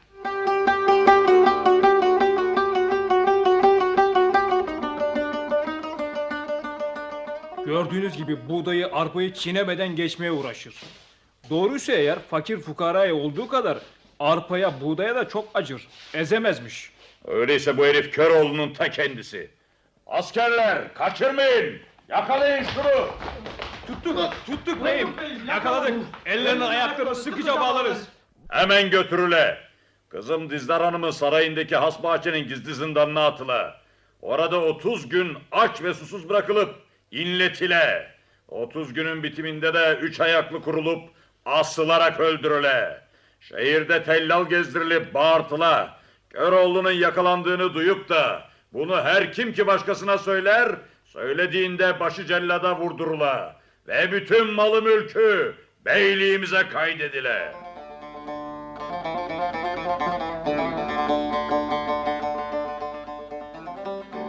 Erenler, hey hey!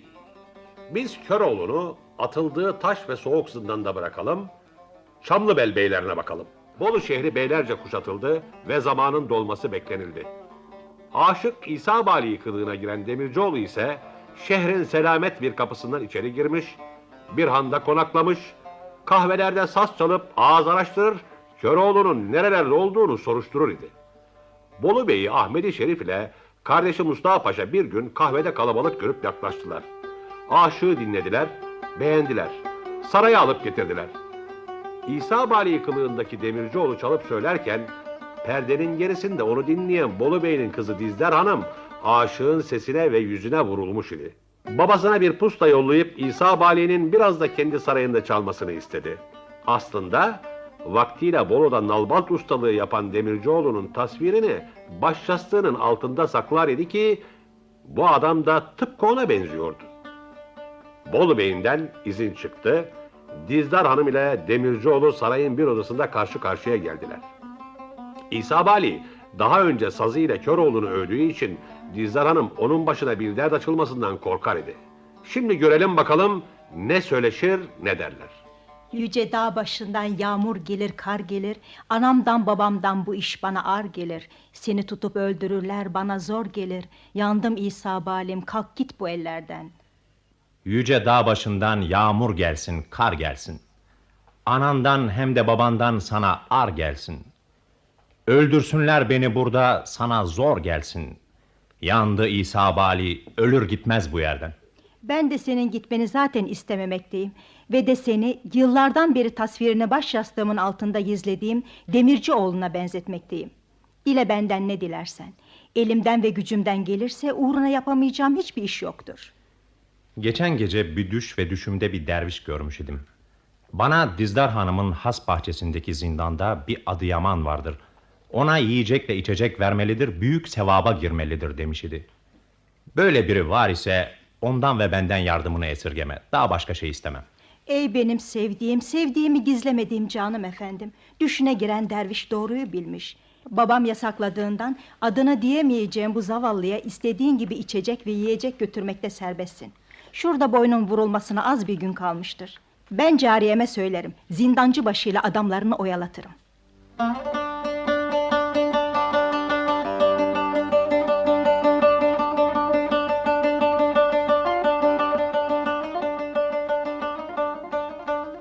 Demek sana rakı vereni, yemek vereni tanıdın, bildin de bilmezlikten geldin.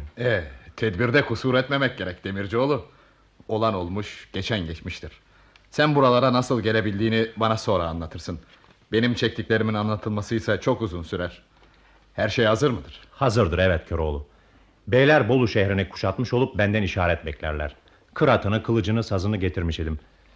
Yalnız tek isteğim o ki askeri yarıp geçerken Dizdar Hanım'ı atın terkesine sen alacaksın. Alırız, pek. Benli döne gördükte ateşlenir ise diyecek sözde buluruz.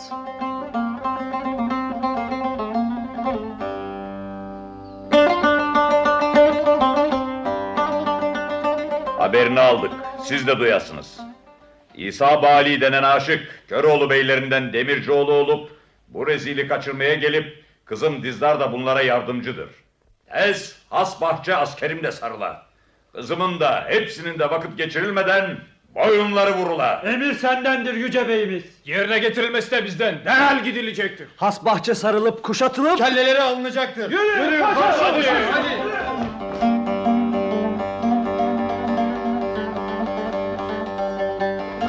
Hey, haydi bre! Savulun imansızlar, savulun! Açılın! Yandılar! Bindin mi Dizdar Hanım? Bindim. Şimdi bana sıkı tutun. Bu yana doğru gelmekte aman kaçın! Bolu Bey'in adamlarına bakın. Tazı görmüş tavşan gibi kaçıyorlar. Kaçıyorlar, kaçılın elinden.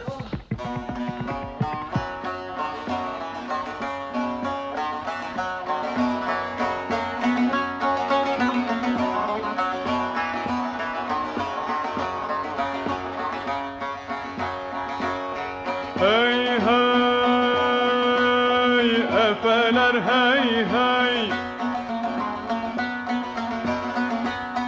benden selam olsun Bolu Bey'ine, Bolu Bey'ine. Çıkıp şu dağlara yaslanmalıdır. O gıcırtısından, kanı sesinden, hele sesinden dala seda verip seslenmelidir, seslenmelidir.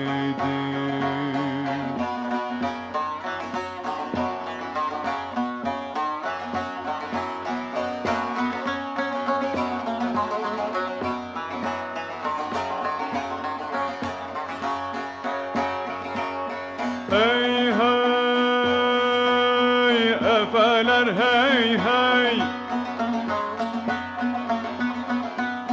bir yiğit isterim gide meydanda, gide meydanda.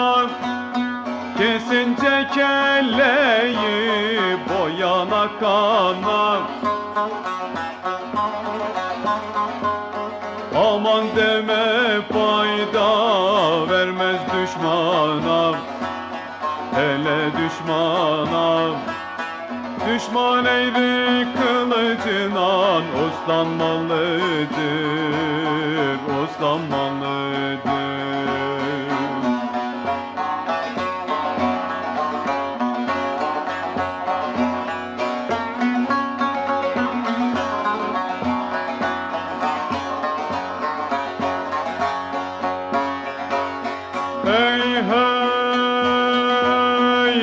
tüfeler hey hey. Koçgör'ün oğluyam, durmazam namdan, durmazam namdan. Koç yiğidi eksik etmem kolumdan. Kırat köpüğünden, düşman kanından, düşman kanından. Çizme dolup şalvar ıslanmalıdır, ıslanmalıdır. Köroğlu'nun beylersiz, beylerin Köroğlu'suz edemeyeceği cümlece anlaşılmış, beyler yola çıktılar. Erzincan pınarına vardılar. Bu sırada Mahmud Bezirgan, Köroğlu'yla bozuşmuş, Bolu Bey'ine sığınıp başvezir olmuş idi ki, gidenleri döndürmek için Köroğlu boşuna uğraşmış idi. Dediği gibi çıktı. Bir gün Mahmud Bezirgan, askerlerin başında dolaşırken yerde ters kayar at izleri görüp, bunun Köroğlu beylerinin görene şaşırtmaca vermek için bir kurnazlığı olduğunu bilip, kol kanat kımıldatamayacak bir durumda sızmışlar iken, hepsini yakalatıp ayrı ayrı zindanlara attırmış idi. Beyler 30 günlüğüne gitmişler iken 40 gün oldu, Köroğlu deliye döndü. Köroğlu'nun idamını uzatarak onu elinden kaçıran Bolu Bey'i şimdi beylerin asılması için acele ediyordu. Hem arkadaşlarımı kurtarırım hem de kendimi bağışlatırım düşüncesiyle Mahmud Bezirgan gizlice Çamlıbel'e geldi. Olup biteni söyledi. Köroğlu'nun otur yaz demesiyle namesini yazdı. Bolu Bey'inden Ayvaz'ı ve beylerini serbest bırakmasını istedi. Günler geçti, baktı ki ne gelen var ne giden. Tavladan çektirdiği kır atı alaboyattı ve kendisi saç sakal yapıştırıp, masal bu ya, dağlı kılığına girdi. Yollara düştü, Bolu şehrine vardı. Selamet bir kapıdan içeri girdi, doğruca Bolu Bey'in huzuruna varıp, ayaklarına kapanıp, Köroğlu'nun eline geçtiğini, Nazlı adındaki bacısının ve kendinin güç kurtulduğunu, Köroğlu'ndan öcünü alana, bacısı ve heybesindeki bütün altınları, ayrıca Gürcistan malı halısını vereceğini anlatır oldu. Hele şu dağlıyı bir sınayalım diye zihninden geçiren Bolu Bey'in ruhsat vermesiyle, beylerini yakalamışız demesiyle, dağlının da zindanlara girip, Demircioğlu'ndan başlayıp, beylerin hepsine yaradana sığınıp tokatları aşk etmesiyle, zindancı başının da gelip bunları Bolu Bey'ine yetiştirmesiyle, Bolu Bey'i, Dağlı'yı yanına tekrar çağırdı. Bana bak Dağlıoğlu. Buyur beyim. Yarın sabah şafakla bunlar asılacaklar. İplerini sen çekeceksin ve bacını bana vereceksin. Bacım da yoluna kurban. Şu bacını görebilir miyim? Görebilirsin. Kapının arkasına bırakmışımdır. Kız! Şekerpare! Çık ortaya. Beye boyunu göster. Buyurun ağam, beni mi çağırdınız? Hey ulu Tanrı! Nasıl bir kız yaratmışsındır ki insan yüzüne bakamıyor. Bakarsa güneşe bakmış gibi gözleri kamaşıyor. Dağlıoğlu. Evet, bu da tamamdır. İşini bitiren de alır gelirsin, nikahı kıydırırız. Beyim, yoluna can kurban. Şimdi hemen gider, 3 direkli ölüm aletlerini kurar çatar, urganları yağlarım. Sehpalar tam çarşı ortasında kurula. Ben ve şu kız sana kurban ola. Yürü bacım, gidek de işimizi görek. Dur gitme. Sen bu kızın adını Nazlı demiştin. Sonra Şekerpare dedin. O da olur beyim. Sen odana aldığında gönlün hangisini çekiyorsa onu dersin. Peki, hadi gidin bakayım. Çavuş, kızı iyi bir hana götürün.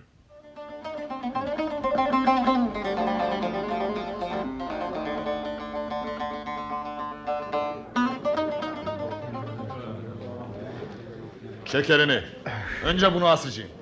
Bak Dağlı, benim adım Demircioğlu'dur. Bu çocuğunki de Ayvaz. Ağası Köroğlu'na senet verdim, olmaz. Ben senetten sepetten anlamam. Vermeseydin. Ne lakırdı anlamaz herifsin be. Onun yerine beni as. Her şey sırayladır. Senin de sıran gelecek. Ayvaz mısın desin, düş önüme hadi. Bu aslan gibi delikanlı da asılır mı ki? Arkasından gelen baba yiğitleri görmez misin? Zalim felek, kiminin de şafakta boynu kırık insanlar seyretmek aşkıyla gözleri parlamakta. Cellat kimin malı? Bir dağ aşiret beyiymiş. Köroğlu'ndan öcünü almaktaymış. Herifin suratında hiç nur yok. Karanlık ki bu kadar olur. Dinleyin beyler, dinleyin ağalar. Size bir çift sözüm var. Neymiş, ne diyormuş? Şu önden yürüyen delikanlı için Köroğlu'na söz vermişliğim vardır. Başına Tanrı'dan gelecek kaza bir hak, kuldan gelecek kazada kellem beylik, malım yağmalık demişliğim vardır. Alın kellemi, adımı ünümü alın. Bugüne dek leke düşmemiştir, hepsini alın. Bileğim ve kılıcım hakkıyla kazandığım malım mülküm sizin olsun. Yiğit iseniz bu delikanlıyı bağışlayın. Bağışlayın ki benim için kellesi gitti, lakin verdiği sözü tuttu diyeler, mezarıma sövmeyeler. Adı Ayvaz olan delikanlı. Bas merdivene. Çık sehpaya. Ya buna can dayanmaz. Dur aman kulak ver. Bir şey demeye hazırlanmakta. Tüh be, sabah vakti burada işimiz neydi? Bak neler geldi başıma. Alem yanar ataşıma. Hayf oluyor genç yaşıma. Ölüm hey, medet hey, medet. Zavallı genç ne der duyar mısın? Evet. Dar ağacı kuruluktur. Koç yiğitler vuruluktur. Bolu'nun beyi buyruktur. Zalim hey, medet hey. Yok mu bir Çanlıbel dağlı, yüreği kalıp kalıp yağlı. Kolum Karaca'dan bağlı, elim hey, medet hey, medet. Duymakta mısın? Evet. Yetiş ey beylerin ası, silinsin gözümün pası. Köroğlu Ayvaz ağası, ulaş ey, medet ey. Duydun ya. Evet. Olmaz. Bu çocuk ölmemeli. Gençliğinden gayrı ne suçu var ki, ne ki öyle. Yazıktır ya. Aramızda para katışalım, kurtaralım çocuğu. Durman, açın keselerin ağzını. Götürüp beye verelim.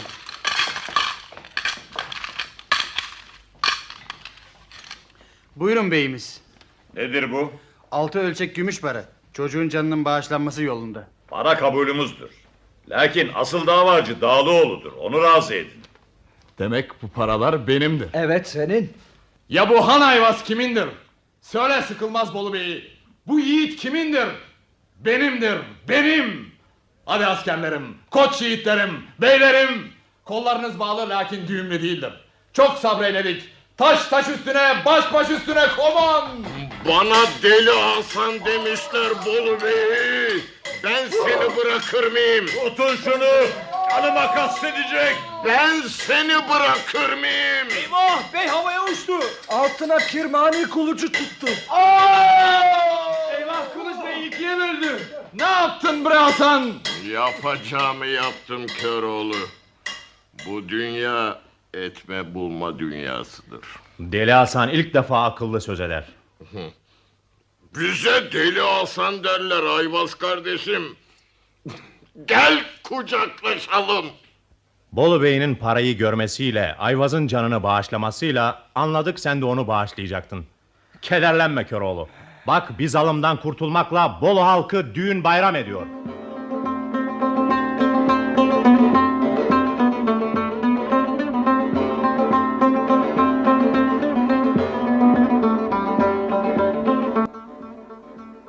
Hey hey.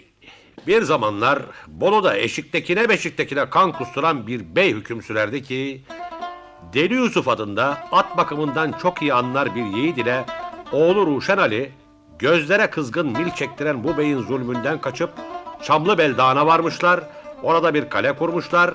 Akbayır Gediği denen kavşak yerinde bütün kervanlardan baç ve haraç almaya koyulmuşlar idi.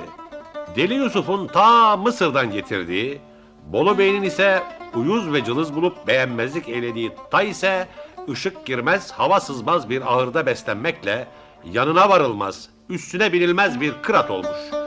Adını soranlara körün oğluyum, kör oğluyum diyen Ruşen Ali'nin adına gelince Köroğlu olarak bütün cihanda duyulmuş idi.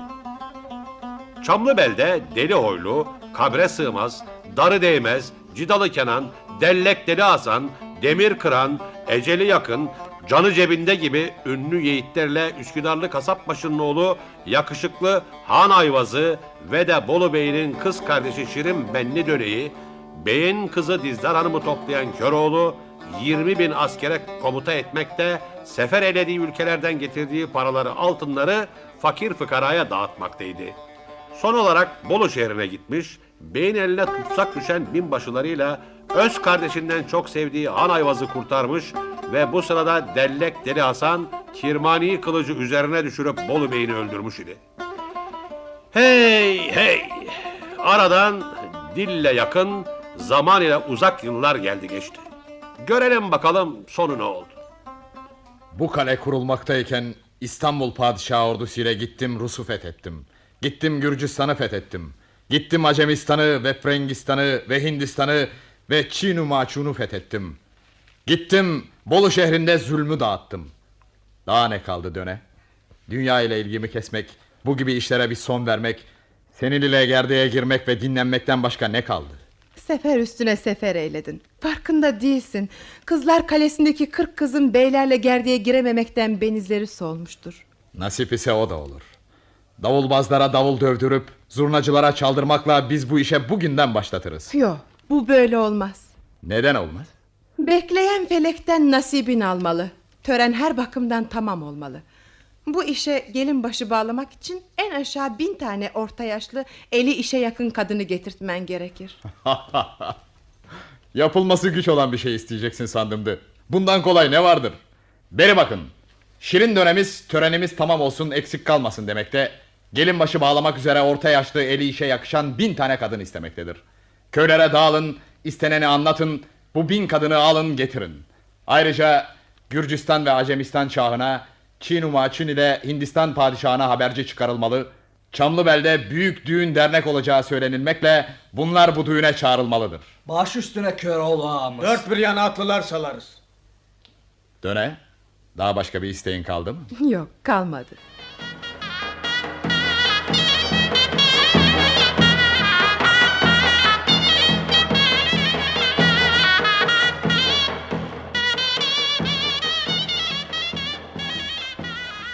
Beyler, meclisimizi topladım ki sizin belki bir isteğiniz, diyeceğiniz olur. Hiçbir isteğimiz yoktur. Her bir iş tamamında tıkırında yürümektedir. Gelinlik kızların başları bağlanıyor mu? Bağlanıyor, evet. Döne bacım hazır edilmiş getirilmektedir. Yer açın. Döne bacımıza yer açın ve de ayağa kalkın. Üç tuğlu güzeller şahı Döne. Hoş gelmişsin Döne. Meclisimizi şenlendirmişsin. Sağ ol. Buyur, sağ sedir senin Döne bacı. Sağ ol Demircioğlu. Birazdan Dizdar Hanım da gelecektir. Gözümüz yolda. Az biraz ayakta dur Döne. Sağa sola doğru yavaşça çevril. Yüzünü döndür ve göster. Herkes sana baksın ve gelinliğinin herhangi bir eksiği artığı varsa söylesin. Yoktur. Maşallah güneş kendisinin gölgesidir. Sıcaklığı karşıdan insan bunaltır. Bakışlar sihirbazın büyüsü. Hazırlayıcı kadınlar, siz bir şey demediniz. Dilinizi tuttunuz. Sizden gelsin. Bu gelinliğin herhangi bir eksiği artığı var mıdır? Artığı yoktur. Eksiği vardır. Eksiği nedir? Bağdat'ta turna teli denen bir çiçek biter. Şimdi tam zamanıdır. Dönenin başındaki 1001 çiçek arasında eksiği görülen işte bu turna telidir. Metin söylerler neydi? İçeride yürek eridi.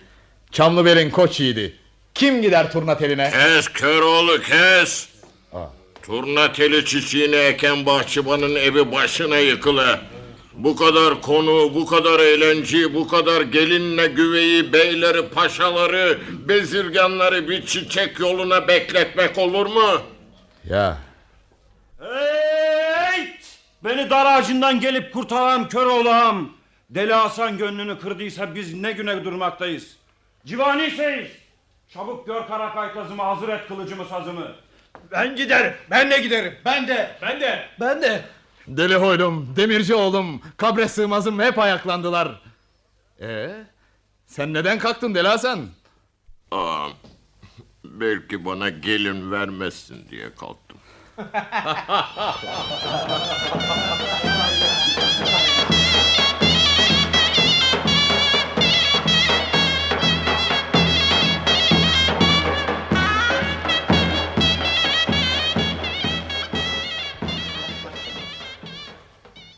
Hasan sen Bağdatlısın. Bu şehri hepimizden iyi bilirsin. Ne yapılacağını söyle, bu işi sen yürüt. Olur. Şurası Bağdat padişahının saray bahçesi. Atları şu ağaçlara bağlarız. Soyunur, hepimiz bir delikten bahçeye gireriz. Turna telini kopardığımız kadar koparır, geri döneriz. En iyi yol bu mudur? Budur. Silahlarla geçemez miyiz? Geçilemez, delik dardır. Hadi öyleyse soyunalım.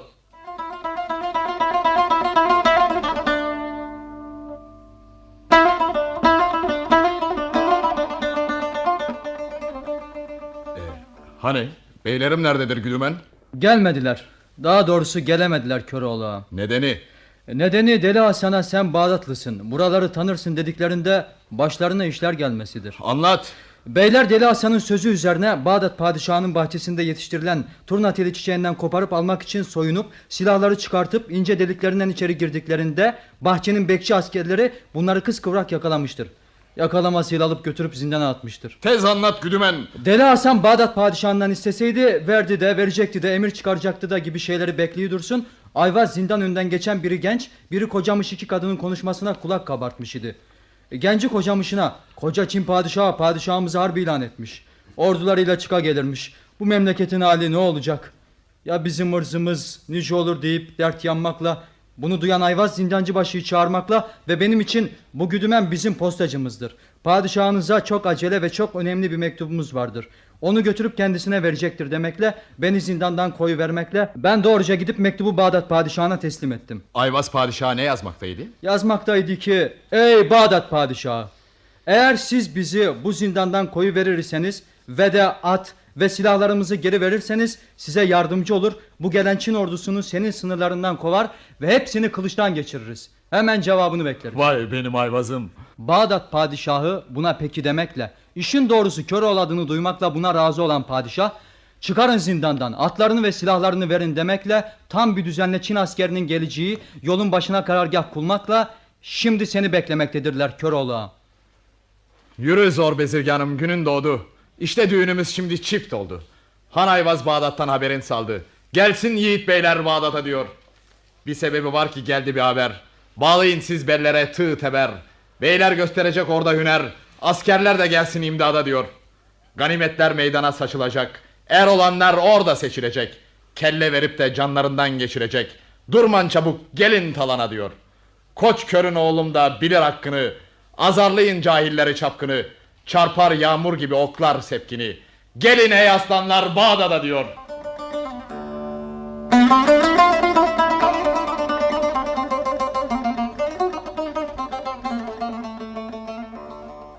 Bağdat padişahının Köroğlu'nu karşılamasıyla askerini az gördüğü için bu Çin ordusuyla başa çıkılamaz, yazık olur.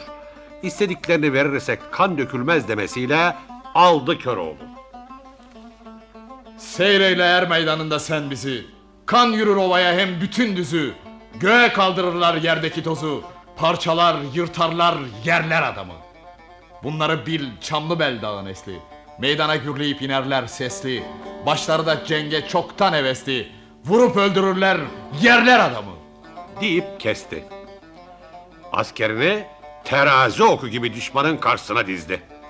Beylerini başına toplayıp "Koç beyler, iletiniz bir meydan" demesiyle bu sözün 1. binbaşıya ait olduğu anlaşılmış. Deli Hoylu alana çıkmış. O da naralanıp "Tek tek gelmeye korkuyorsanız 50-50 gelin. Daha olmazsa 100-100. Hadi!" demesiyle gelenleri bir vuruşta çift gövde dörde bölmekteydi. Arada bir gene naralanıp "Bugün hazır değilseniz yarın gelin" demekteydi. Böylece cenklerin en kanlısı yapılmakta, Çin padişahının karargahına yaklaşmakta olan Hoylu'nun açtığı yollardan öbür beyler de arkası sıra dalmaktaydı. Zor bezirganın Hoylu'ya yetişip "Şu kaçanı gördün ya, ona zorbaz derler, kendini ondan sakın" demesi ne fayda? Önem vermediği bu pehlivan arkadan gelip kılıcını çalmasıyla Hoylu'nun kellesini gövdesinden ayırmış, yerlere al kanlar saçılmış. Bunu görüp gelen zor bezirgan da bir güz darbesiyle zorbasın kafasını un ufak edip dağıtmış idi. Olay duyuldu. Köroğlu sanki can evinden vuruldu. Davulbazlar dövdüler. İki taraf askerleri birbirlerinden ayrıldılar. Hoylu'nun ölüsünü Köroğlu karargahına getirdiler.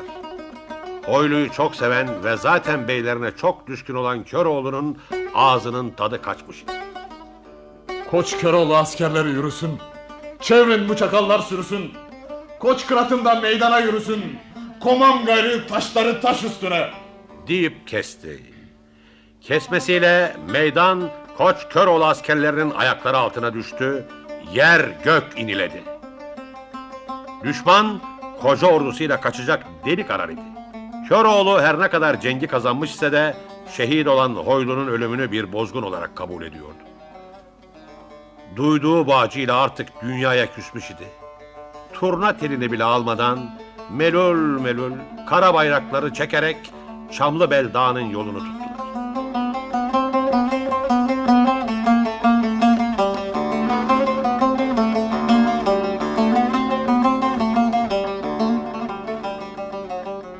Harap olsun Çamlıbel'in, söylemiyor tatlı dilin. Soyha kalsın turna telin, hani Hoylu Bey gelmedi? Vallahi inan dönecek ağladım. Bütün ciğerlerimizi dağladın. Koç yiğit Hoylu'yu şehit eyledim.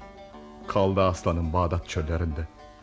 Hoylu değildi bir kale, binde bir doğurmaz ana. Yazık olmuş genç aslana. Gelin beyler ağlaşalım. Değil midir ki derler dünya fani. Sel oldu da meydana aktı kanı. Nerede Hoylu nişanlısı hanı? O da gelsin birlikte ağlaşalım. İnanmaz bu işe hayaller. Şimdi kızlar hep duyarlar. Eşine haber salarlar. Gelin kızlar ağlaşalım. Yazık oldu koç yiğit genç aslana. Saramadı sevdiğini kana kana. Ağır oldu bu işte Köroğlu'na. Cümle beyler birlikte ağlaşalım. Sarardı soldu yüzleri. Kör oldu kızın gözleri. Şirin dönenin hep kızları. Gelin hep bir ağlaşalım. Bu iş ne haller getirdi başıma. Felek ağu kattı tatlı aşıma. Ara verin bu düğün savaşına. Gamlıdır gönlüm beyler biline. Bir ot düştü gamlı yüreğim yanar. Dağ beylerin eskisini arar. Gönül kuşu da yücelerde döner. Size hastır bilin beyler biline. Kulak verin beyler Köroğlu'nun sözüne. Kara bayrak dikin Çamlıbel'in düzüne. Söylen Çamlıbel'in erkeğine kızına. 40 gün 40 gecedir yasımız.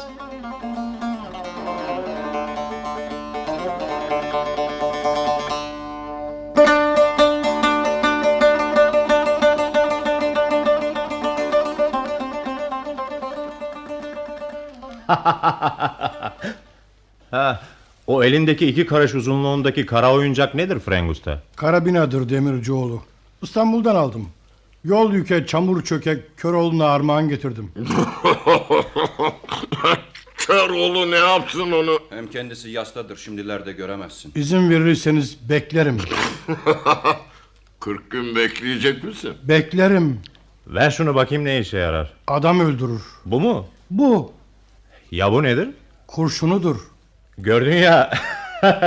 Şöyle 2 parmağım arasında ufalanı verdi. Sen ona bakma Demircioğlu. Şurada namlu deliği denir kara bir delik var ya. Bunun ağzından çıktı mı sonu yıkımdır, felakettir. Hele. Ayvaz. Buyur Demircioğlu ağa. Şunu sen al eline. Aldım. Aman ha, doludur. Frank Usta'ya bakma. Alnımın çatı kemiğine daya. Dayadım. Tetik mi neyse onu da çek hele. Görelim ne olurmuş. Aman Ayvaz, çekme. Sana dedim Ayvaz, çek. Peki ağam. Gitti Demircioğlu, gitti. Koca yiğiti öldürdün. Ben seni sağ kormayayım Ayvaz. Ayvaz'ın bunda suçu neydi? Çek dedi çekti. Ya ben seni sağ kormuyum Deli Hasan? Deli Hasan kardeşimden ileriydi. Onu yaşatmayan alçağı yaşatır mıyım? Yandım! Köroğlu'm yetiş! Ayvaz'ı öldürdüler. Beyler meclisinde kıran kırana kan gövdeyi götürmekte.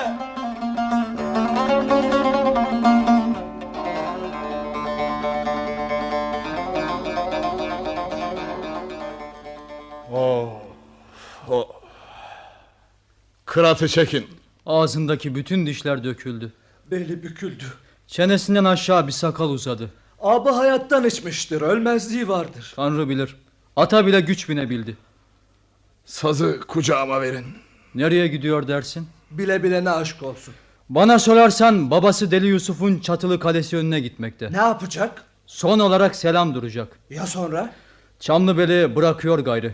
Gitse gitse Kırklar Mağarası'na gider. Nerededir bu mağara? Şam'dadır derler.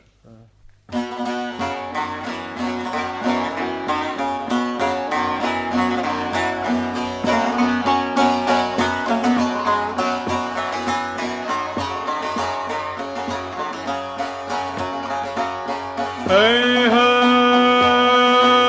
efeler hey hey,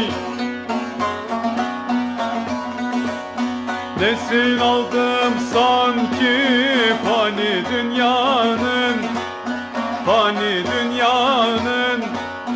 Deli gönül bu faniden usanmalıdır.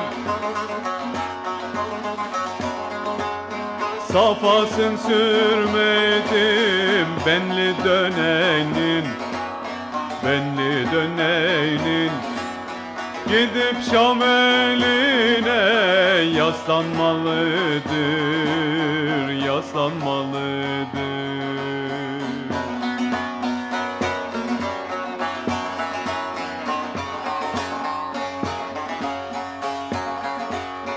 Hey hey efeler hey hey, ettiğim işler tarihe yazıldı, hele yazıldı. Düşmanlar geldi karşımda dizildi. Delik demir icat oldu, mertlik bozuldu, hele bozuldu. Eğri kılıç kında paslanmalıdır, paslanmalıdır.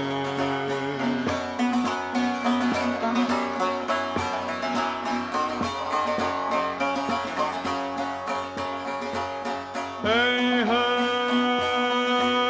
efeler hey hey, herkes çeker kaderince cevre belayı, hele belayı. Sıra olup terk ederler sılayı. Kör oğlum der